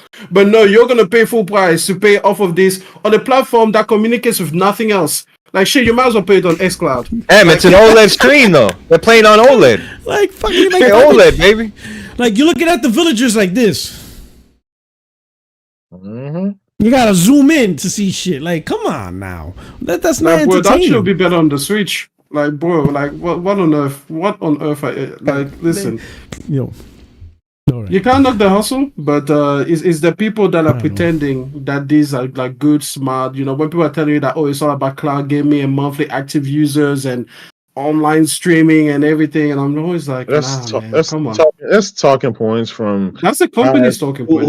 They just regurgitate the same bullshit that these companies tell their investors. Like I said, it's a fucking Ponzi scheme. It's a into nowhere. It's a loss leader. It's a tax write off. You don't. That's why I used to get on Microsoft about that, talking about there's 3 billion gamers out there. It's like, stop saying that bullshit. You know what space you operate in. You know what you've been trying to do for the last. Let's stop tackling Let's stop tackling these, because all these people that play Candy Crush, all these people that play all these other ways that's not console gaming, they're not checking for your games. They're not trying to play your games. You'll never get them to play Halo, Gears, and Forza, and the rest of that shit, or COD. Like, get over it. But they're trying to do that, and I know why, right? They see the console shriveling up and dying, so they like to spin some positive news in some areas. Okay, well, what's next? Do we jump out of game, and what else we're gonna do? But that didn't work, so they ended up fucking just putting their games on everything. And third-party publishers is the end game. You know what? We're gonna put it on PlayStation. That has console sales. They have to buy and that's what happened with Sea of Thieves, right? Look at Grounded. Them shits went straight to the top of the charts because those guys buy games. You're selling to a fan base that you've convinced buying a game was negative. So now you really realize, oh shit, we really need those guys to fucking spend $70 to buy games. Yep. But too late. You'll never be able to convince them to buy games already. You've already bit the bullet. So now guess what? They're going to get rid of the console and they're going to focus on the people who actually buy the games. Unfortunately, that's going to leave out the guys that they convinced to fucking stop buying games. Even though we tried to tell them, if you don't buy your games, they're going to fucking go away. And little by little over the years, it just fucking went away. And now he got the whole Xbox super team saying fucking the Xbox is dead. So, I mean, we've been playing on 4-inch screens for how long now? Like Vita, PSP. Yeah. Like what? Like why would we want to, like? Come on, bro. Like, what are we doing here, bro? Like, no. Yeah. So hit the like button. We're gonna hit up the last topic. So let's talk about Xbox console not needed. You know. So, of course, it's talking about Phantom Blade Zero. Now, apparently, the official publisher said, no, we never said that. But behind the scenes, this comment was made. When asked why his studio doesn't want to release an action game on Xbox, he replied that nobody needs this platform. According to the developer, the console is not popular in Asia. In addition, Microsoft has created a very overloaded ecosystem for which it is difficult to develop games. Now, I would imagine the source of that is the Xbox Series S, trying to navigate two consoles, right? Listen, I think we can admit, like, if you're at least a mid-level developer, do you really need to put your game on Xbox? Right? Because not only is the console sales low, it's barely in any region. Like Europe and Asia, it's not even, you might as well not even count those regions. You really, if you make a game for Xbox, it's really for America. Let's be honest. It's North America, Canada, and US. That's really it. That's really your target if you decide that. So if you're a mid-level developer, publisher, not the big EA guys, right? That has all the money, whatever, right? Really, if you make it on Xbox, okay, US and whatever. And even in the US, you're behind 360. So you don't even have at least a 360 size audience. You don't even got that. Okay. All right. So you got that. Right? You're gonna make a console for them. All right. But even with the few sales you do have, a portion of the fan base won't buy a game because it's not on Game Pass. So technically speaking, you don't even have access to 100% of whatever's there, because there is a portion that you won't be able to sell to because of Game Pass. So not only is this fan base tiny, but what you do have is even tinier, because some will write you off. They're going to be like, why am I going to pay $70 for your game when I'm getting day one $70 games on Game Pass and all these other games? I'm just not going to buy a game. I'll just wait for it till you go on Game Pass. And if you don't put it on Game Pass, then not playing a game. So now your fan base is even smaller.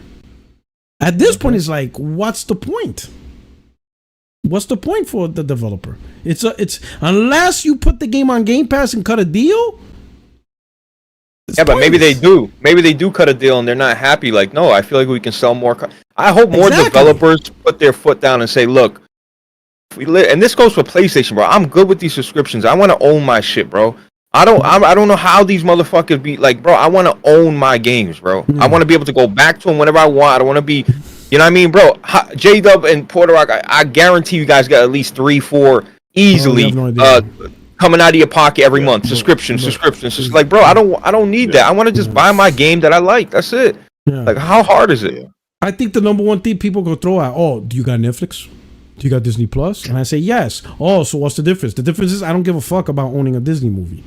I'm not a hobbyist for movies. In fact, and how we consume movies is different. Yeah, and here's another thing. The only reason why I have those subscriptions is really for my family, because they watch it more than me. I watch it once in a blue, and when I do watch it is when I binge watch. Like, for example, House of Dragon, I think the season's over. Did it end? Did the last episode, or is there still one more episode? Yeah, no. This is it. This is it for the into next season. When's it? Is it this Sunday? No, it was last Sunday. Okay, cool. Now I'm gonna watch House of Dragon, and I'm gonna knock it out in 3-4 days. Like, if I was single, I will wait for the show to end, subscribe, watch my show. I'm not resubbing. I wouldn't be paying month to month on any of these services. Only when the content is out, I'll watch it and unsubscribe. But the reason why I remain subscribed, because of my wife and my daughter. And I'll be honest, like my wife, right? For my daughter, she watches Vampire Diaries over, and she's like, they're like the Fortnite people. My wife watches Charmed. She's been watching Charmed since like 2009. She knows the show verbatim. I even bought her the Book of Shadows with all the seasons. She still watches it on stream. That's it. That's her thing. My daughter watches Vampire Diaries till ad nauseum. I'm like, I'm paying for this shit. Just so they can watch this shit over and over, but whatever. Happy wife. And Puerto Rico tried buying her the whole set so we could cancel. I'm trying to get rid of them. Like, hey, here's the Book of Shadows. It even has the spells and fire. Nah. So I'm like, whatever. I give up. I watch my shit sporadically, right? So I wouldn't be subscribed to any of this shit if it was up to me. It's really up to them. But for gaming is my hobby. This is the shit I love. Yeah. I always grew up enjoying games, and the only time I couldn't buy games is when I was a kid. Because my parents, okay, I had to do what I do. But once I started working, I got my job, fuck that, I bought my shit. I bought what I wanted to buy because it was my choice. I didn't worry about this whole subscription shit or whatever. But I'm not saying it's wrong or whatever. But this shit just doesn't help. And I'm not even gonna go into support the developers, but let's be honest. If they're selling the games for $60-$70 and you got the game for $15 a month, something's got to give. Something's going to happen. Something's going to happen. The system has to, Microsoft's not the nice guy. They're not doing this for charity. Something is going to come back and bite us. And it's either they're going to skip your platform, which is what's happening. The middle tier devs are skipping the platform because they're not going to put it on Game Pass. The console's selling like shit. There's not enough people. Not worth the trouble. Like, for example, Capcom and NSK. They're not putting their games on there. First, they said Capcom because of the MT framework. Listen, hold the fuck up. How is this MT framework, right? It works on the Xbox One. The Series console was built on the theory of backwards compatibility. How does it not work on the Series console? Like, how does an Xbox One game or something not work on Xbox? Like, your whole reasoning was supposed to be like everything works and all this shit. Now you're telling me Capcom can't make your game work or you can't figure it out, help them out? No, the issue is it's probably an easy fix. It's just not worth it. Capcom's like, fuck this. It's just not worth it. Yeah. You know it's bad when Capcom's like, whatever. But okay, let's say MT framework. Okay, but now SNK said, yeah, we're not doing it either. They're not using MT framework. So what's their excuse? In fact, the game that SNK's making, right? Was it Capcom versus SNK, whatever? Believe it or not, that game was exclusive to OG Xbox. It wasn't on PlayStation 2. That's tough. People don't know that. You look for the old version, it's on OG Xbox. That's an exclusive. That game, the original version, is on Xbox, not on PlayStation 2. Now look, so you. Yo, sorry to interrupt, guys. I'm gonna have to go. Yeah, I'm gonna have to go. All Chase right, this brother. money. All right. Middle of winter. Listen, J-Dub, I can't wait to get to your stage, man. That stage in life where I can just stay and make my money at home, and I can just call the cleaners to come over. Look at this, I got trash. I need someone to throw this out. I'll just be like, yeah. J-Dub, you see what you're doing, bro? No, we got to take it to the next. We got to take it to the next level. I don't even want to wash my own balls. My balls are dirty. Hey yo, Alex, get the washcloth. No.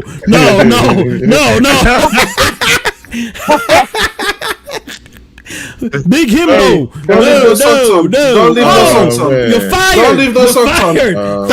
Don't leave no socks on. Cat ears. Take them socks off. He said, you better have them socks off. Oh shit. Oh man. Your code work will be, I need a PC built. That'll be the code word. So he'll know what you're talking about. Project PC built. Now I know. You know what? Now I see why you guys are so excited. Now it makes sense. Now I see why they want to build PCs.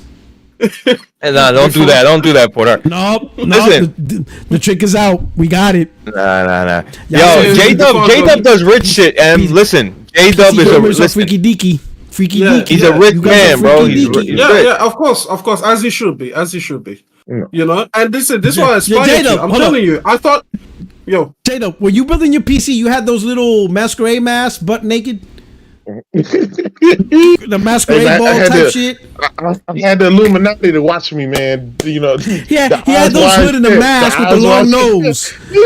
He had the secret society mask, the court of owls and shit. Oh shit, building PCs butt naked everywhere. Oh shit, the Illuminati. Oh, this is crazy. Yo, listen, Blaze, listen, I aspire to that. But I always thought being rich was about the money and the cars, but it's about the cleaners, boy. It's about the cleaners and the people you can call. It's the little things. It's that contact book. That's what rich is. Because I've seen different levels of wealthy. I've seen ultra wealthy. I've seen like just like, oh yeah, you just kind of no money, you just kind of made it in. And the people that just kind of made it in, they get the expensive stuff. That's what they flaunt, everything like that. People that are higher up the scale towards the ultra wealthy, man, it's the pocketbook. They got a guy for it. They got a guy for it. You need this, got a guy for it. You need that, got a guy for it. Those are the ones. So I need that phone number lifestyle. Just down like numbers. I'll just be happy with it. Like my wife cooks, but she's not gonna make me a steak. Sometimes I just want to be like, let me get a T-bone medium, and then, potato, all that, boom, bow. I'll be happy. I'll take out my own trash. Just boom. You know, boom. My wife will cook the Spanish food, but that's about it. She ain't making me like. I need a cleaner to clean in the cleaners' quarters. That's what I need. Oh, J Dub will tell you if he had it his way. He'll tell you himself. It's all about health. You know what I mean? Living comfortable. Like, you know what I mean? Trust me, J Dub got it all, but it's all about your family and just being healthy, bro. Really, at the end of the day. Absolutely. Absolutely. You know? Absolutely. You know, and having cleaners to take care of those motherfuckers. And having an Aston Martin and shit like that. Yeah. I want somebody. I want some enjoying life while you can. That's really what it is, man. Yeah, that's true. Any way you can, right? Me, I want somebody to grab my PlayStation 5, remove the plates, and remove the dust, and put it back together. Come on. Yeah, that's right. That's right. You know, because you know those plates are hard to get out. They are fucking hard. They are hard. You know, sometimes it gets annoying, right? Sometimes, like I remove the plate, I'm thinking, am I doing it wrong? And then I look at the video, I'm like, yeah, I was doing it right. And then when I do it, it pops off easy. I'm like, you motherfucker!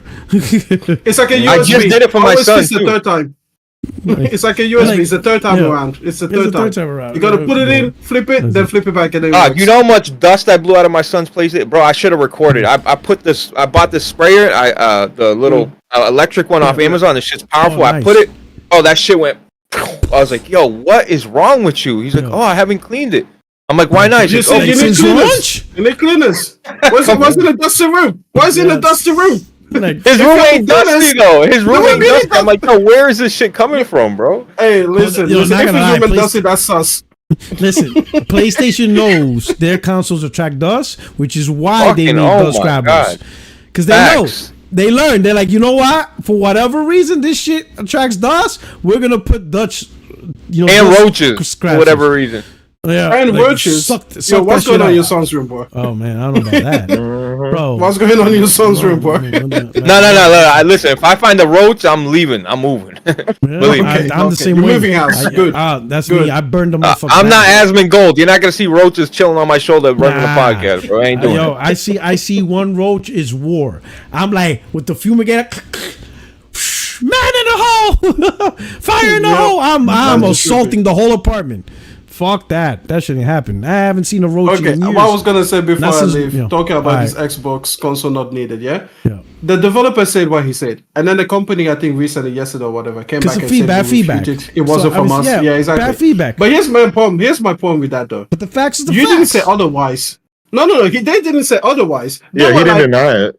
He didn't represent our views, but also, fuck Xbox, because we're not giving you an Xbox version, though. But you're still not getting a Xbox version. Yeah, because I'm like, what? Because I'm like, if you're gonna refute his words, aren't you gonna be like, no, we love our Xbox community.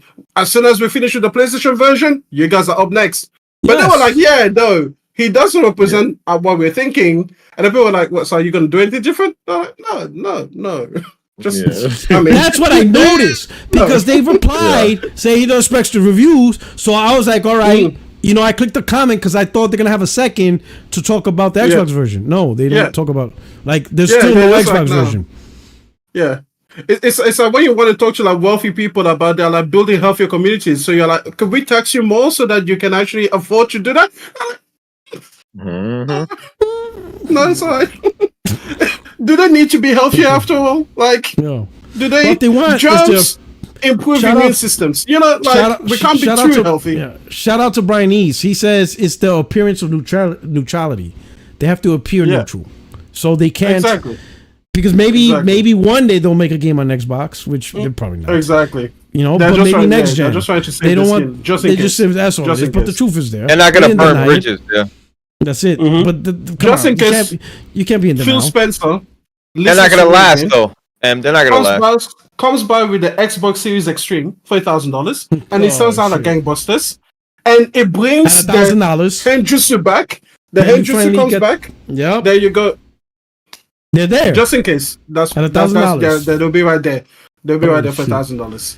Oh shit! So, alright, guys, I'm gonna go. Thank you so much. I'm gonna listen. Bro, salute. Nice seeing you, brother. You guys have a great time. Hey, listen, Blaze. You and I, we need to do this podcasting together, man. You and I. Oh, let's do it. We need to do this, man. We need to do this. What time do you normally do yours? Do you have butt naked? As long as Porter Rock will sign it. As long as Porter Rock will sign off, because I feel like you're under contract with Porter Rock, and he'll come find me. No, he's a free agent. He's a free agent. Hell yeah. Listen, let me tell you something. Everybody's on this podcast is because it's voluntary. It's just good people. I was gonna make a trade if you wanted. No. It's just who are you gonna everybody's trade here. with? I want to know now. Like, who are you gonna I get? get Rev. You get Rev. Oh, that's a good one. That's a good one. He'll be like, we'll trick him on a thing. Like, Rev, so we made a deal. If he comes on your podcast, be like, hey, Rev, we made a deal. So now you have to appear on Puerto Rock's podcast because he gave me Extreme. Rev's gonna be like, what the fuck are you talking about? He's gonna be all confused. He's like, what the? You traded me? Are you fucking insane? What the fuck? Nah, y'all listen. I want, bro. I swear to God, Puerto Rock would be amazing together, bro. What? Bro, they would be. Would be amazing. I said Puerto Rock. Text me when I did. Yeah, but bro, you're texting me like, oh, you should be called pussy eater, not dick eater. Like, bro, text me like, come on, like. That's just but that caught me off guard. That caught me off guard, though. I know, but if you would have said send the link, bro, I would have texted you the link. All right. I'm thinking you're busy because that's why you're not asking. I'm like, all right. Okay, all right. No, he's just making sure you're not on that Alex energy. It's so good. It's so good. Shit. So next time. We'll talk though. We'll talk in 6 months when Rev comes back on. In 6 months. No. He'll be here. He'll be here. All right. So then guys, my sad not this second. I think my wife is all right, brother. If my wife works this Saturday, then I'll check you out. We'll hop on. But I think she's off Saturday, so we always chill. Bro, whenever you're free, come on, and that goes for J-Dub. Like but that's that's why I'm telling you, I love. Oh man, I would have loved to be on the podcast, especially when y'all were talking about the Olympic one. Yeah, the female that, and you saw, and the thing I like about Rev too. Yeah, and Rev was genuine. Rev was like, at first he was in on it, but then he realized he's like, man, that's fucked up. Because he has a daughter, and he's like, man, he wouldn't like that shit. That's some real shit, right? But like what I was telling you, I knew, like, it's just what it is, and it's true, right? You guys talked about, all right, we're gonna be a little bit off topic here, right? Because I think we all agree, Xbox console not required. This dog shit. But you guys made a good point, right? Talking about there's so much shit going on the internet, you really can't tell what's real or not anymore. Like the one thing we thought that the internet was going to do for us actually became worse because it became the number one source of misinformation. There is more misinformation on the internet than ever before because of the clicks. It's just got ridiculous, right? So when that whole thing about the Algerian girl, and everybody's like, oh, this is a man, whatever. When I first heard, male trans, won the gold, whatever. And I'm like, what the hell are they talking about, right? Because that's all been the energy, right? But then when they said specifically in Algerian, I was like, oh, okay, this is fake. If it wasn't for your comment, I would have said then, thank God you, because I'm like, oh, wait, Puerto Rock is responding. Was he oh, shit, okay. I'm going to tell you why. Because when I was stationed in Europe, right, I was working for Marine Forces Europe and Africa. Algeria's in Africa, so they weren't in our AO of responsibility. Yeah. So, both in Europe, I learned about different cultures, whatever. Algeria is a conservative Muslim nation. Yeah. They put gay people in jail. Trans people, there is no trans services. You can't transition over there. You say that word, you're going to jail. They still imprison people because that's against their religion, and Muslim and Islam is tied to their government and laws, Sharia, all that stuff. You gay, you going to jail. Like, you go to jail. Like, straight up, in prison, you serving time. If you gay, you're leaving the country. If she wanted to be transitioned, if she was born a guy but wanted to transition, she wouldn't be in Algeria. She would have to leave. Yeah. Because they would jail her. Let alone represent the country in the Olympics. No, they would jail her ass. So that's when I heard Algerian, I'm like, a lot of people don't know shit about cultures out there. That was the first step. Because that word alone, I knew. If you look up Algeria, them dudes are in jail. I should have known better. I did know that, Puerto Rock. I should have known better. You should know that. So that right there, there's no way an Algerian would be able to be in Olympics as a trans. Not possible. And represent Algeria, You will be in the gulag. That's where you go. You go to jail. She would have left the country if that was the case.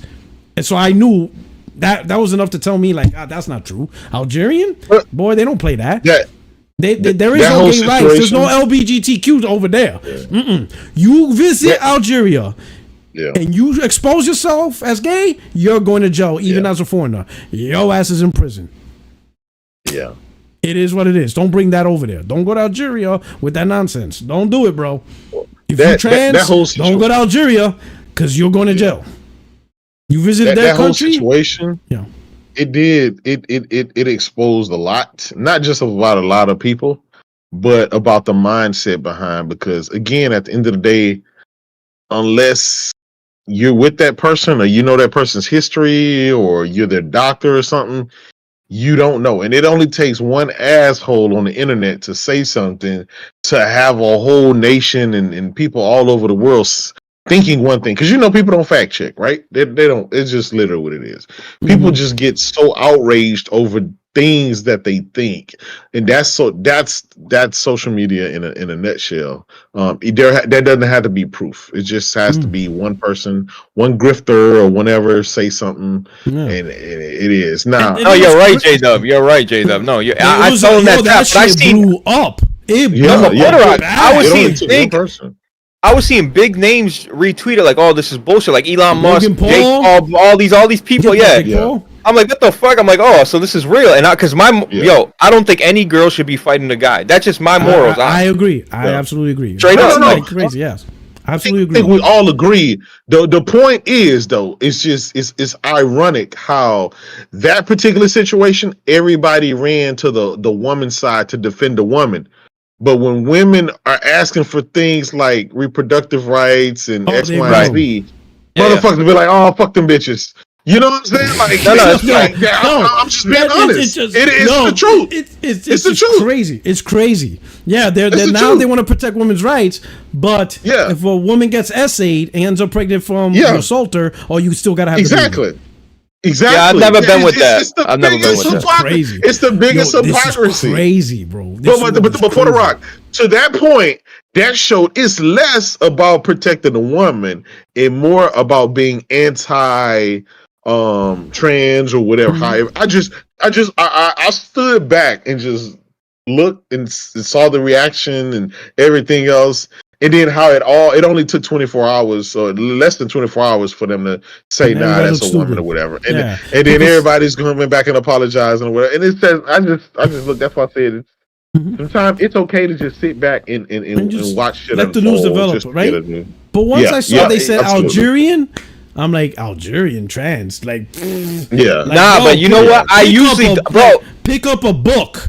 Like, P-Rock, Google I usually don't say shit about shit like that, bro. I was at work, bro. I watched the video. She had XY chromosomes, which is a male. You know what I mean? So I it's not like I didn't fact check a little. Like I looked up videos. Yeah, she had male chromosomes, all this shit on. And I'm like, oh, what the fuck? But then, here's the thing, Blaze.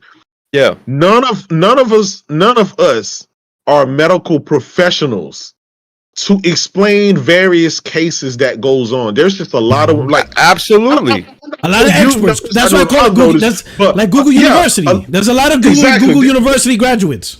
Exactly. The one thing I've noticed about a lot of the track stars and female athletes, they tend to not have any breasts. Like their chest is flat, like mine, like yours or whatever, like all of us guys, right? So their formation, just because exactly because of the muscles and shit like that. So, but because of that, because of their sport that they're in, because of how their bodies are curated, it's unlike the normal female that we would see out on the street. Things are just different. So I just again, I'm not a fucking doctor. Therefore, I don't fucking go out and pretend like I'm a fucking doctor. You see what I'm saying? I don't explain X, Y, and Z. Yeah, I know the difference between the male, female, whatever. But I'm not a doctor to say, because I don't know this female. None of us know this female. We don't know her medical history. We don't know her background. We don't know nothing about her. But we saw a scenario and we already summed up all of that because of that. Now everybody become Twitter, like he said, internet doctors and people, and we're fucking going down to the DNA level. The truth is, bro, the truth is, that's why I don't really talk a lot of politics on Twitter, right? I know. Or social media in general, because the same way they talk in politics is council war. It's the same mentality. Exactly. The exact same thing. Like council war, I know we use council war, but the methodology is the same. Whether it's sports, politics, social issues, it's deception, is making up shit, is using Google, is talking about a topic you actually don't know shit about. You're in that 12 T-flops, or like, listen, the same people that argue 12 T-flops is the same people that are geneticists. Everybody's an expert in everything, like, right? That's why I don't. But like console, whatever, it's fake. I don't really mind. It's whatever. But in real social issues, you're talking about. You just talk shit about a woman who earned her place, the father, and that shit. They're very conservative, so that shit hurts them even more. Oh, and she already fought. If I really, like I said, I had to watch it back, and I paused. She's lost before. She lost before, right? Yeah. And like I said. She wasn't brand new out of the blue. She's been fighting and training for years since she was a little girl. Absolutely. If you check my Twitter, J-Dub, one thing I never speak on is religion and politics. You can search it. I don't do it. I got caught up in the moment. That's it. Like, it happened. Like, hey, I said, damn, if she's a female, then I'm wrong. You know what I mean? And it's fucked up. It is fucked up. I got a daughter too, bro.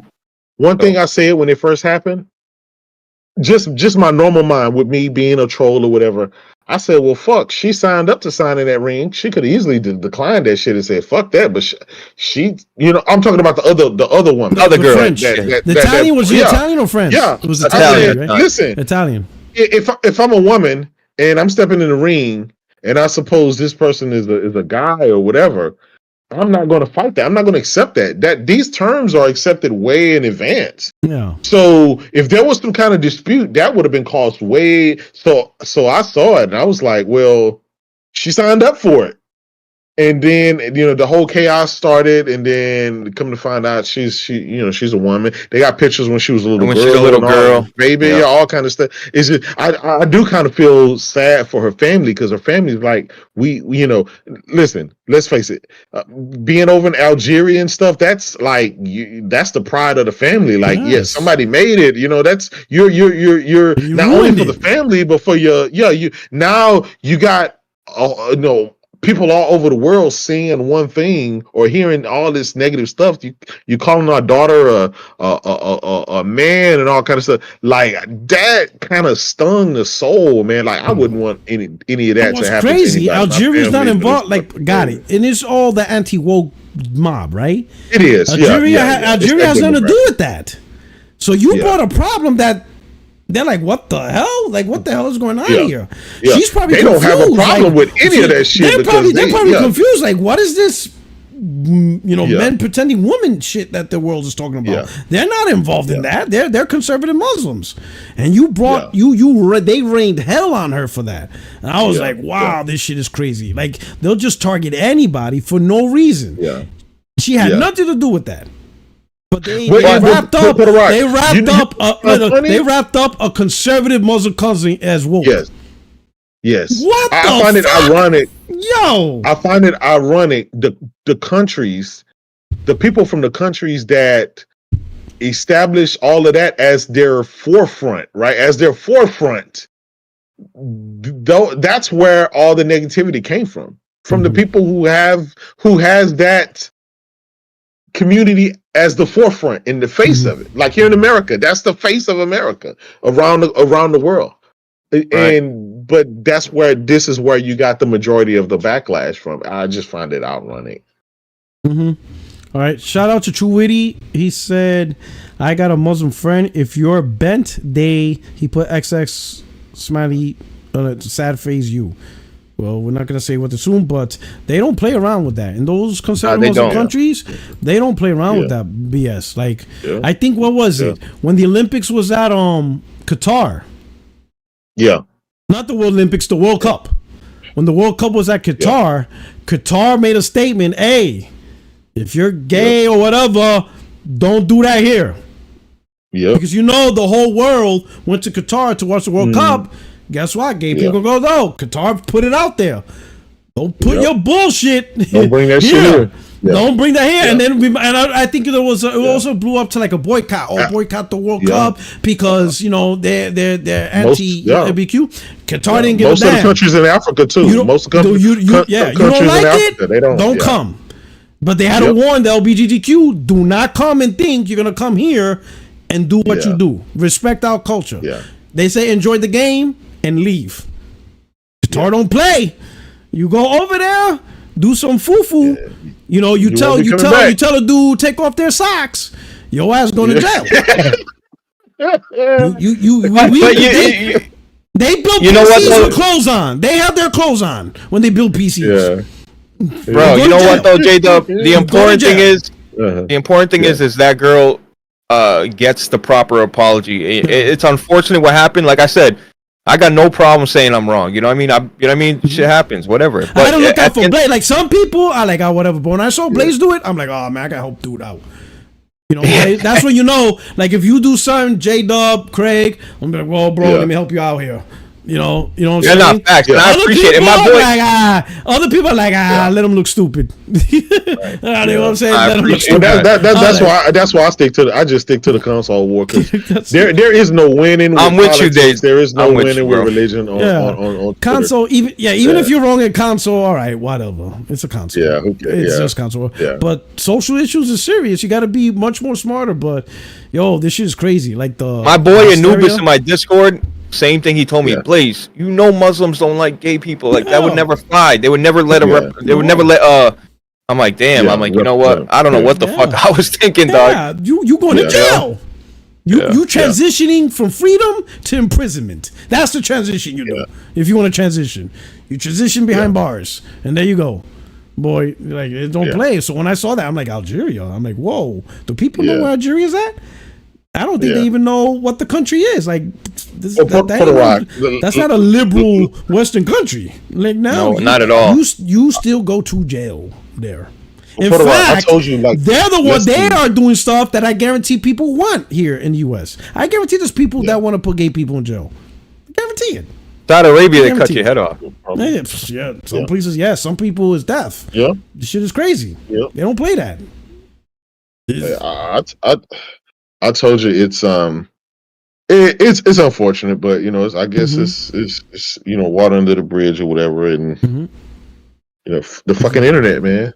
I'm telling you, man. Fucking internet. I'm gonna be honest. I can't wait till November comes and goes. You know what I'm saying? Yeah. Just whatever happens. But what I say, Puerto Rock, though, let it happen. I also said this on the podcast. I also said the fact that in prior Olympics, they had a trans swimmer that a male swimmer that. He actually performed swimming and he couldn't compete, so he became trans and he won gold medals as a swimmer. But the whole point I was trying to make is the fact that happened is the confusion. You know what I mean? Yes. They shouldn't be. What I'm saying is women should compete against women. That's all I'm saying. It's not an anti-LB. It's not an anti-trans thing. It's just the facts, bro. I get it. Yeah. What it was is that hysteria got confused with her. Yes, right. It had nothing to do with her. Yeah, right. You know what I'm saying? That fucking sucks.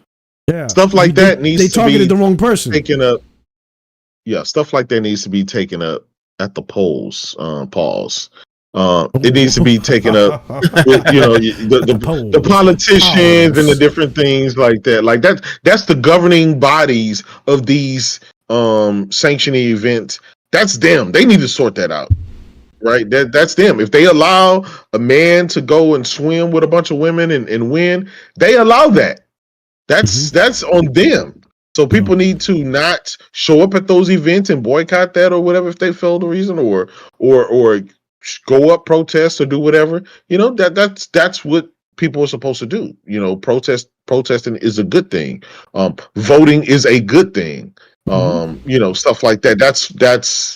That's what a democracy is supposed to do, or a republic is supposed to do. But CJ Dub, when it was swimming, it was swimming. Even though I didn't agree with a man swimming against women, it was swimming. But when it was fighting, that's why I was like, oh shit, he's you know what I mean? Like it's different. It's like beating up a girl. Abuse. You're like, abuse. Shit. That's why I reacted like that. But like I said, it's unfortunate for her because if you see the interview with my friend Anubis, who's Arabic, what do you call it? He was translating for us as we were watching it in the Discord, and he's like, yeah, bro, they're saying we're so embarrassed. It's my daughter worked so hard to get here, and But Blaze, here's the thing: if the other lady would have won, you wouldn't have heard nothing about it. You're not lying. You're not lying, J Dub. You're not lying. That's 100%. It was only one side.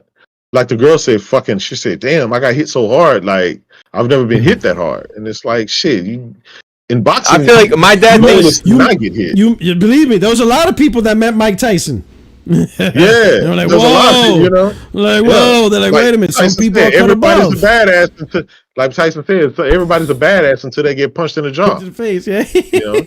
Yeah, yo, she met the right one that day. She met the right one, yeah. You know, train harder. But yo, it's crazy, bro. Yeah. It's just, you know, but I think, you know, some of his story is just crazy, but it's true. Like what you said on, you know, your Solid Red podcast, the internet has become a place where so much misinformation is being passed because people rather hear that.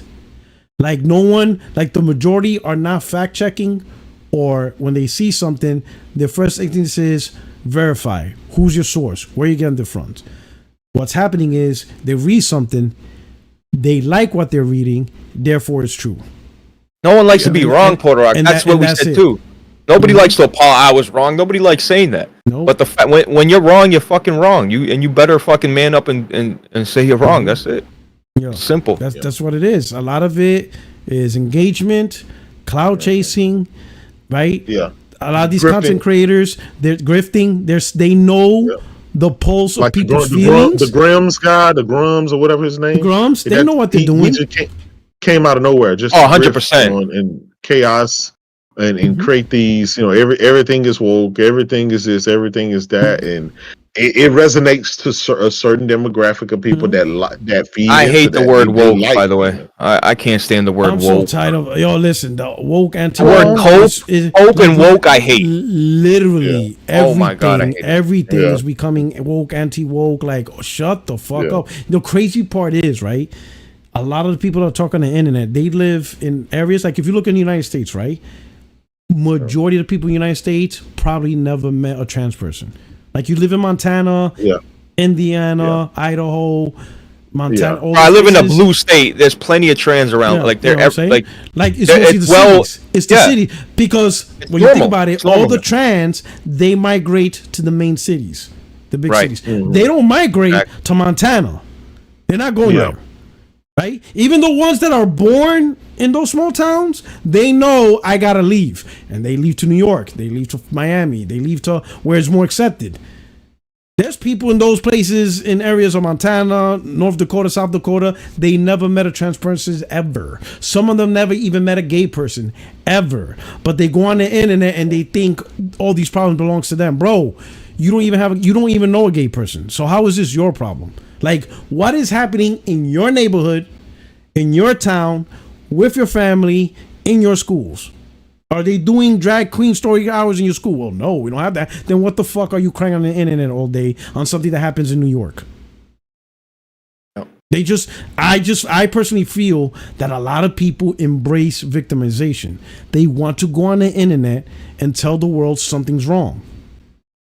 And they want to feel coddled to it. There is a huge mindset of everything's wrong. I need to tell the world about it. Yo, because some things I see people talk about, I'm like, holy shit.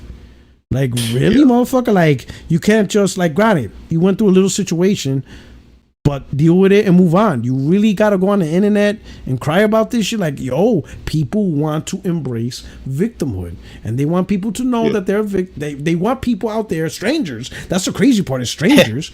Like, if something happened bad to me, right? All right? And something really bad happened to me, I'm going to go to my brother or my dad to talk it out. And hopefully they can help me out. I am not going to go to Twitter. J-Dub knows. Perfect example. When my mom died on Mother's Day in 2020, no one knew for like a year or two that my mom died. No one knew. I didn't go on Twitter the day of my mom's. Oh, I'm here in the funeral. I didn't even. See, I still didn't even know that. Look at that. You didn't know, did you? And she died on Mother's Day. Yeah, my thank you. My mom died on Mother's Day in 2020 because of COVID. Now imagine, COVID's happening. Everybody's saying it's fake. Vaccine is fake. This is fake. People aren't dying, and my mom's dead for this. I'm like, you know what? I didn't lash out on the internet. I didn't tell people, "Fuck you, my mom died." You gotta no one knew.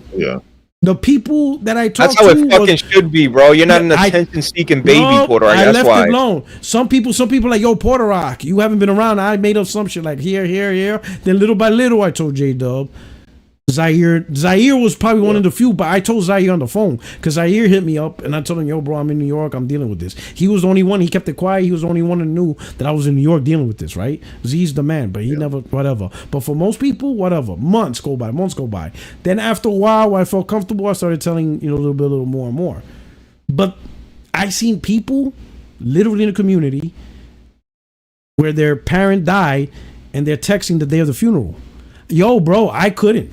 Like, that wasn't even on my mind, bro. Like, I didn't even think of the phone. Like, that's just... Yeah. I just zoned out. I didn't care about nothing. Like, you know what I'm saying? Yeah. But people immediately gravitate to be like, hey, I gotta let all of you know I'm a victim. So start engaging with me. And that shit's weird, bro. Like, bro, meet real people. Yeah. You if something really bothered you, you gotta talk to somebody that you can break bread with. That's what I tell people. Exactly. Did you have a beer with them? Can you have a burger with them? Those are the people you need to talk to, because the people on the internet is just strangers. Even if they are nice to you, oh, my condolences, things will get better. That's a random stranger that don't know you. Sure, they're being nice on the internet, but there's no value in that. A real value is a person that knows you, that's there for you. That really be like, yo, not only I hope things get better, but call me when you need me. I will be there because I actually have a real life relationship with you. But that shit is crazy.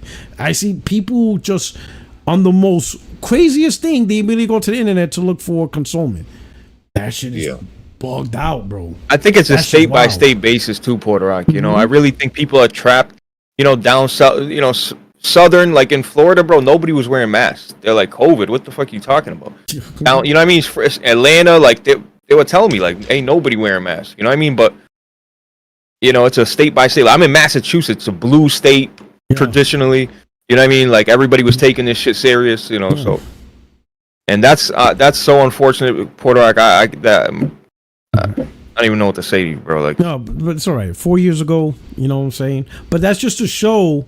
Does COVID feel 4 years ago to you? Because it does not to me. It feels like it was like it still feels like crazy. I'll be honest, it still feels like it was like yesterday.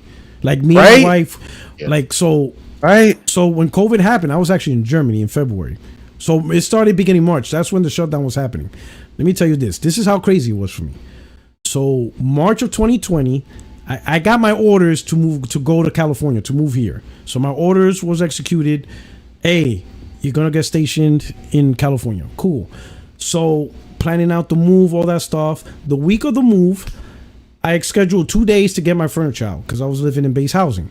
So, and then I had my wife, her ticket to fly before me on Wednesday. Okay, cool. Picture this. Monday, they took the first part of the furniture. Tuesday, they took the second part of furniture. So I got like an air mattress, no TVs, everything's gone. It was just an air mattress, right? And that was just going to be for me for a week because I was going to, my wife flew out the next day. I was going to fly out the week later. So I was just going to stay in the apartment for like a week and then check into the hotel, stay there for 3 days, then take my flight. But check what happened. Monday, they took my furniture. Tuesday, they took my furniture. So no more furniture. We're eating out, take out, whatever. Wednesday, my wife flies out.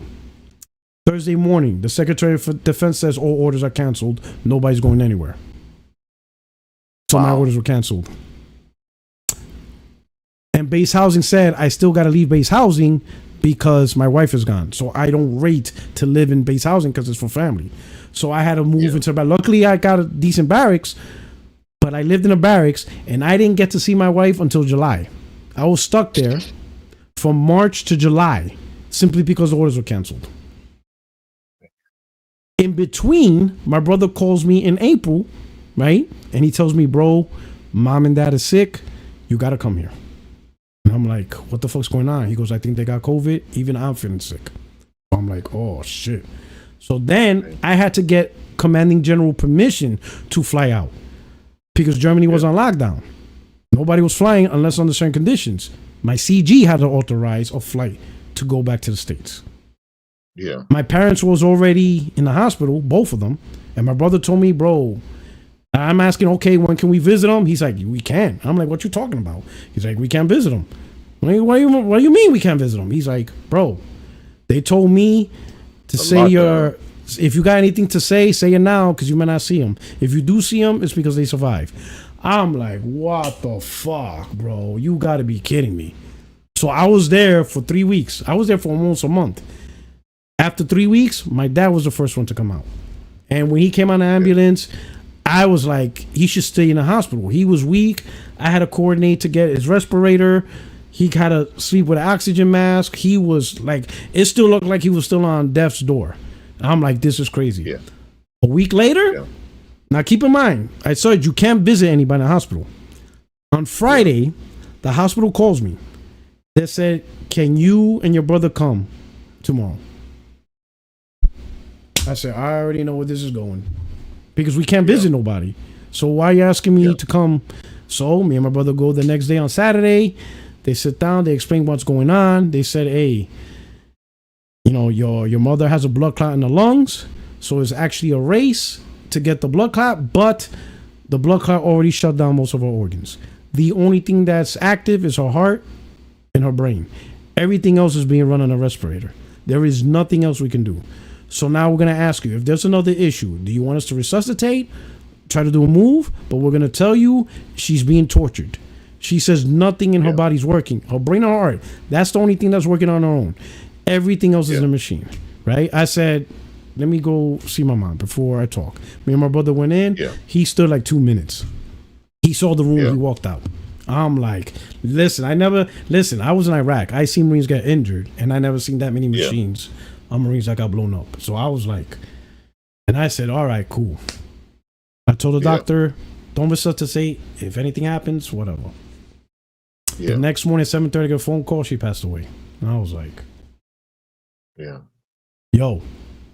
Now, my mom has 8 brothers and sisters. So now I got to call each and every one of them. I didn't have time to mourn until I got back to Germany, because I called my aunt, repeating the same story. And, you know, they're Puerto Ricans. So, ¿qué pasó? I'm like, yo, it is what it is. It happened. She didn't survive. So, uncle, aunt, 8. Cool. I get a phone call from the hospital again. I'm like, hello? And it's like, hey, Mr. Ortega, there's something we have to tell you. I'm like, okay, yes. So, because of COVID and all this stuff, you have to find a funeral home to make arrangements within 2 weeks. I'm like, why have a short term? Because the bodies are stacking in the hospital. They don't have room. So they told me I have 2 weeks to get for a funeral service to claim the body. I'm like, what happens if I can't get a funeral service in 2 weeks? They're going to dispose of it on their own, and they'll give me a certificate saying that they cremated her. But they won't tell me where the body or ashes or nothing. I just get a certificate, and then that's it. No funeral service, nothing. Fucking kidding me, bro. 2 weeks, they said. You got 2 weeks to figure this out. So I'm like, oh, fuck now. So now I'm calling funeral service. Bro, I called about 15 funeral services booked till September. This is May. Mother's Day. They're booked to September for cremation. And none of them are doing live viewing. Cremation is the only option. Booked to September. I kept calling. Luckily, one phone call, I called, right? The guy goes, hey, this is a situation. He goes, hey, I got a spot for you. He goes, a spot just opened up only because the police took the body, because now it's an investigation. The slot they had was for cremation, but the police, 10 minutes before I called, said, do not cremate that body. We're taking it back because now it's a homicide. That's the only reason why. He goes, I got this slot. Do you want to take it? I'll take it. Yes. And he was able to do it within a couple of days. Cremated the body. I couldn't even stay for the funeral because I was already there for 6 weeks. I had to go back. I watched my mom's funeral at the grave through, video chat. My brother had it. So I couldn't even attend the actual burial because it's been 6 weeks. You know, the part I had to do was what I had to do. I had to take care of my dad, whatever, the funeral arrangements. But it took so long, I had to go back to Germany. So I watched the burial of my mom on video chat. It was crazy.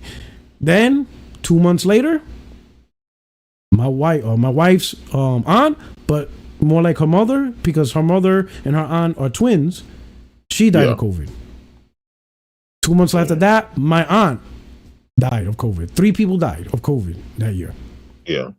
And then everybody's telling me COVID's not a big deal. And I was like, yeah. And that's why I didn't get into conversation. Because I'm like, I'm not talking to you. Huh?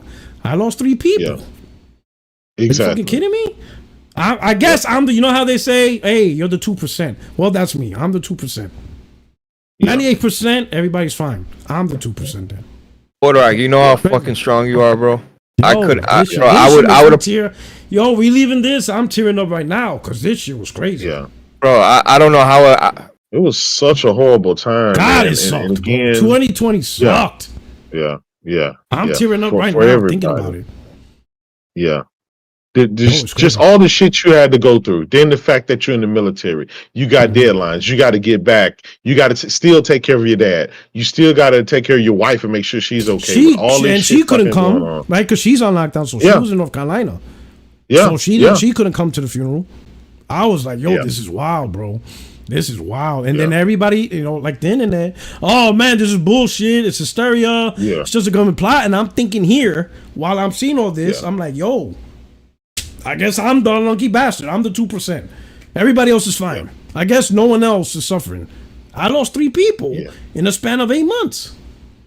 Yeah. It's crazy, bro. Yeah. And my dad survived by the sliver of his hair. Yeah. So I could have lost him too. I'm like, this ain't no goddamn flu. What the fuck is everybody talking about? Yeah. Yo, it was crazy. 2020 was crazy. I was like, oh my God, bro. I was like, man, 2020 can't go fast enough because this shit sucks. Yeah. This year sucks ass.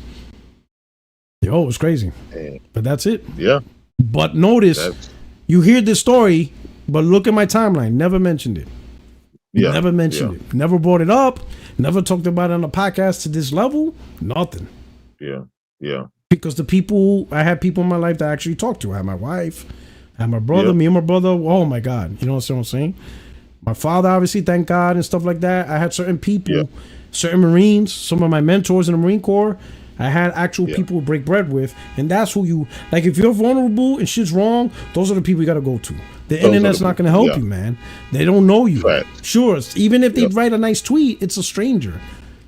Yeah. Hell, most people do it because they want to look nice. They want to look like they're a nice person. So it's more selfish than it is genuine. Nah, you're right. Yeah. You're right. Bro. 2020 is wild, bro. Yeah. Bro, that story. Sorry to fuck up the mood and shit like that. No. You don't gotta say sorry. No, that's. Listen, I'm gonna be honest. A lot of people needed to hear that. Yeah.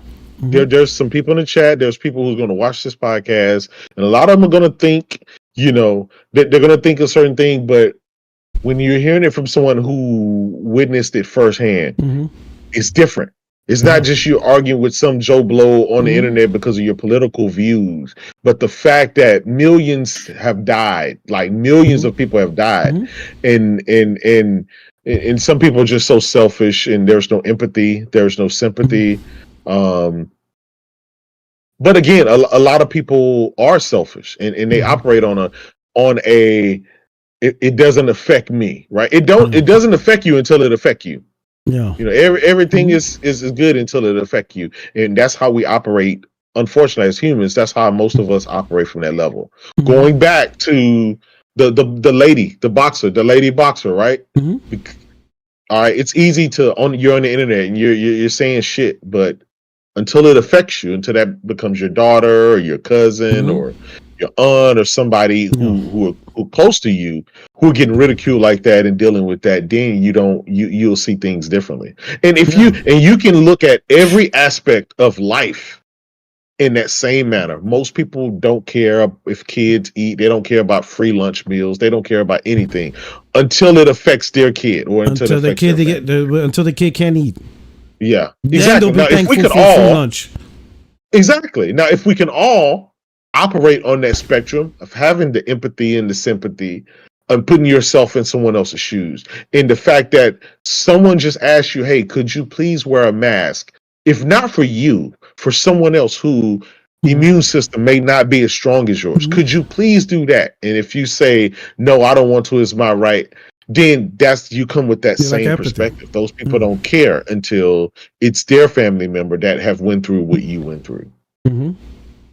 That's facts. It's and by you saying that, I hope somebody can take some from that, and somebody can think a little bit deeper when they're faced with different things, and even if it's the internet, right? Like that people say the internet isn't a real place.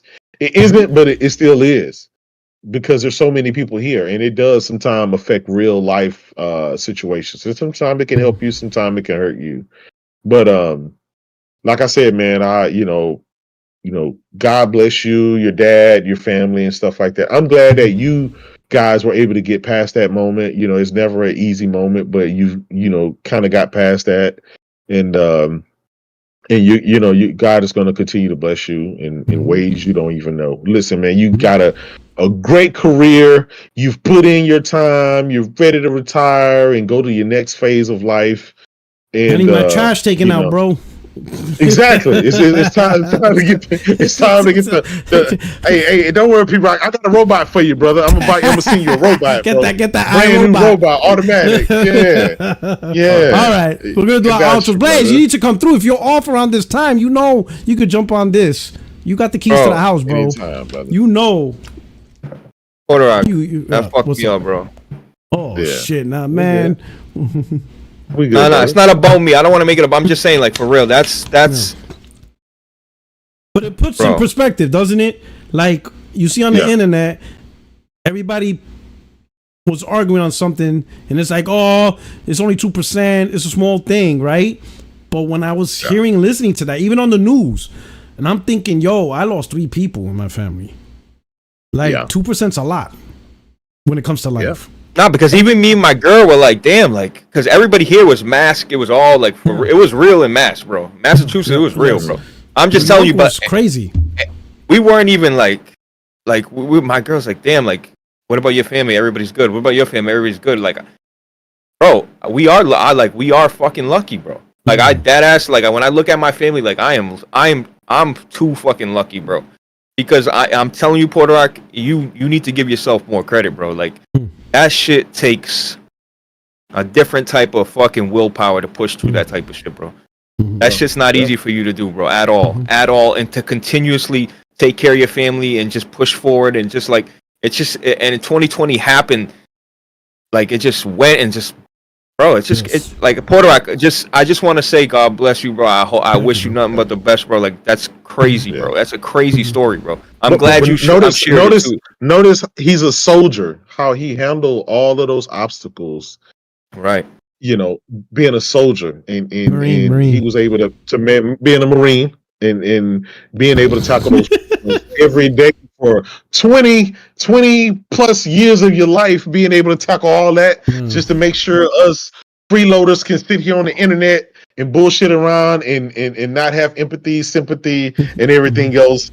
We're very privileged. I'll tell you that. Just me as a citizen, I'm very privileged to have people to put their lives on the line and put their livelihoods and stuff on the line to make sure that I can be a fucking fat ass behind a mic and just enjoy life and not have to worry about the stuff. That's another reason why I try not to put political views and stuff out there. Because, I keep it to a minimal because if someone's being affected in real, that's why I'm like, I don't talk politics a lot because somebody's going through it in real life, Absolutely. It may not be me, but it's somebody, and people don't think about that. You know what I'm saying? It's all fun and games until it impacts you or someone you love. Yep. That's but anyway, we're gonna do our outros real quick. We're gonna end off the show with that. We'll start with Blaze. Yeah.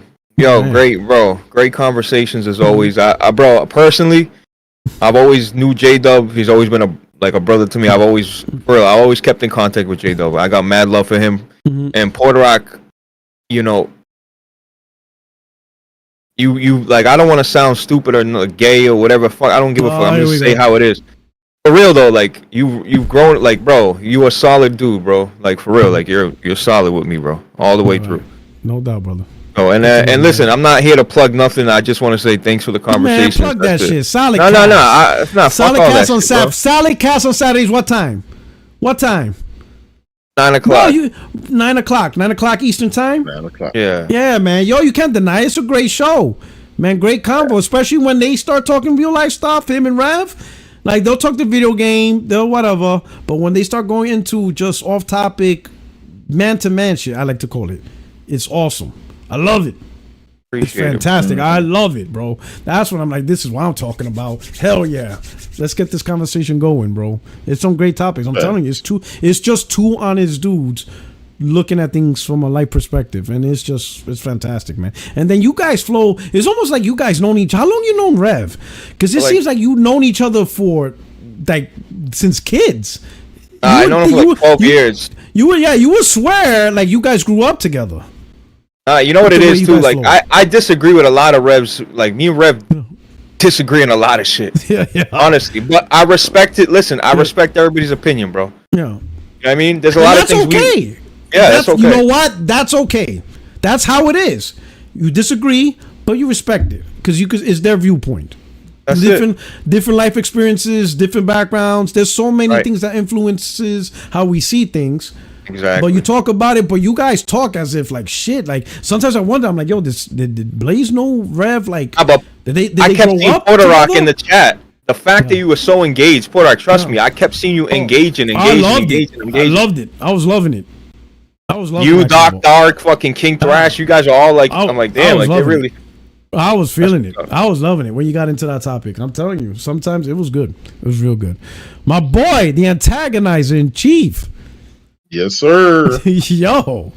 Listen. Antagonizing chief. That's it. He's the antagonist. He's getting them. He's killing these bots, bro. Yo, I think the end is near, bro. The end is near. Yeah, Puerto Rock. You know I'm getting sad, man. You know the end is near, you have to make fun of Fire Stick. Yeah, I'm at the fight with the cloud guys. You know what I'm saying? That's it. You're gonna have to pick a new war. Better than your fucking cloud. You know, that's it. You're gonna have to start. You're gonna have to look into PlayStation Cloud. Start taking your notes because it's gonna be a cloud on cloud war. What are we gonna do, brother? We've been doing this shit for so long, man. We've been fucking.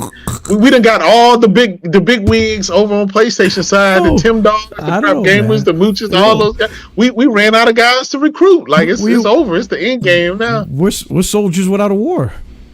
Yeah. Well, just know one day we're gonna wake up. Just think about this. One day we're gonna wake up and we're gonna see a tweet that Satya said he's pulling the plug on the Xbox hardware, and we're gonna have a good week, like at the end of the Infinity War. We're gonna be like Thanos, like this. Yeah. Remember the old memes they used to make with you with the Thanos glyph? Yeah, that's it. You're gonna pull that old meme out. I'm gonna pull I'm gonna do AI and change that image to me. Where he just sits down and he just goes. You should do that, bro. That's it. Like you cannot live with your rest. I could rest. Yeah. That's it. I could rest. If that shit's gonna be wild, bro. Yeah. It's gonna be crazy. Oh my god. Yeah. I feel like it's gonna come sooner than later too. I feel like it's gonna come sooner. No. It's gonna come sooner than later. But here, this is what's gonna happen. Those Xbox guys and those Xbox journalists, they're just gonna change their tune to, and I hear it now. I see it now. Oh, hardware. Oh, consoles are so old. They're so nobody's doing them anymore. It's all about cloud, and it's all about Samsung TV. It's all about everything else, right? It's all about mobile. You know, all the new people, all the young people are in the mobile, and they're going to find something else to gravitate to for cope. But we'll have a good month run of videos and poking fun and stuff, and then who knows, man? I might just go ahead and retire. I'm really interested because it's the Surface team making the next console. Oh man, there's something crazy is going to happen. And they're using ARM chips. Yeah, they're using ARM chips, and they're just saying technically advanced. Yeah, that's the term. Yeah. So, oh my god, it's going to be interesting. If they announce some weird shit, oh my god. It's a handheld, it's gonna be. Sure. It's gotta be a handheld. I'm thinking it's a handheld. I'm thinking it's a handheld because that's like the last safe spot. I don't think Can a handheld save them in a market that's dominated by Nintendo, a market that Sony personally could just fucking ruin if they really wanted to, right? What they can do is sell the handheld right out the gate for profit, like the Asus Rogue. They don't sell that at a loss. That's true. So they can That's sell true. for profit right out of the loss, right? Pretty much is Windows. Pretty much Asus ROG, but they rename it a Xbox. That's what it is. Exactly. Right? Yeah. So they probably thinking it's Xbox ROG. Yeah, if you got Steam Deck, you got Asus ROG, what would a handheld but this time branded an Xbox could do? Maybe they could do better because those handhelds don't sell a lot anyway. Steam Deck don't sell a lot.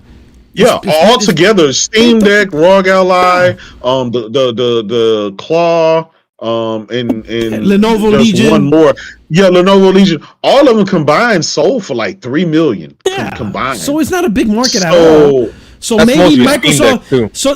So most likely, it's like Microsoft thinking there's really no true market leader in this realm other than Switch. Yeah. But for the AAA PC games and stuff like that, Yeah. there's really no market leader. Like no one came in and said, "Yeah, this shit's mine."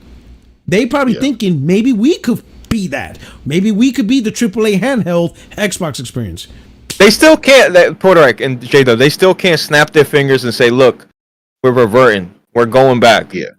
They can't do that. It's over. Yeah, they're not doing that. It's something unique and it's crazy. If they release a handheld as the next generation thing, oh my god. Yeah.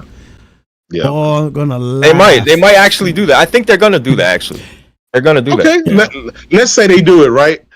Each successive generation for them has been lower and lower adoption. Right. So I'm gonna why die. would you? I'm gonna die laughing. 1080p gaming. Yeah. Oh my god. Listen. Well, they're gonna say you can dock it. PS. They're gonna say you can dock it. Wait till the PS. If Wait you want till the 4K, PS5 just Pro. play on a PC. That's what they're gonna say. Yeah. High-end gaming The PC is your mobile gaming Xbox. The PC is your mid-gen refresh. That's what they're gonna tell you. Oh, come on, bro. The 5090. The 5090 is your mid-gen refresh. Yeah. Oh my god. This is crazy. This is crazy. But anyway, thanks for rocking out, fellas. We appreciate it. Hey, this is the only from these YouTube streets. Puerto77. I hope you enjoyed the podcast. We have, before on your way out, hit the like button. If you're new to the channel, subscribe, stick around. You see how crazy we is on the podcast. Enjoy the videos are coming up. But anyway, you guys have a great week. For those where summer, enjoy the summer. If you're in a part of the country is winter, enjoy your winter. It's crazy out there. The whole world's crazy. But anyway, you guys take care. Peace. Peace.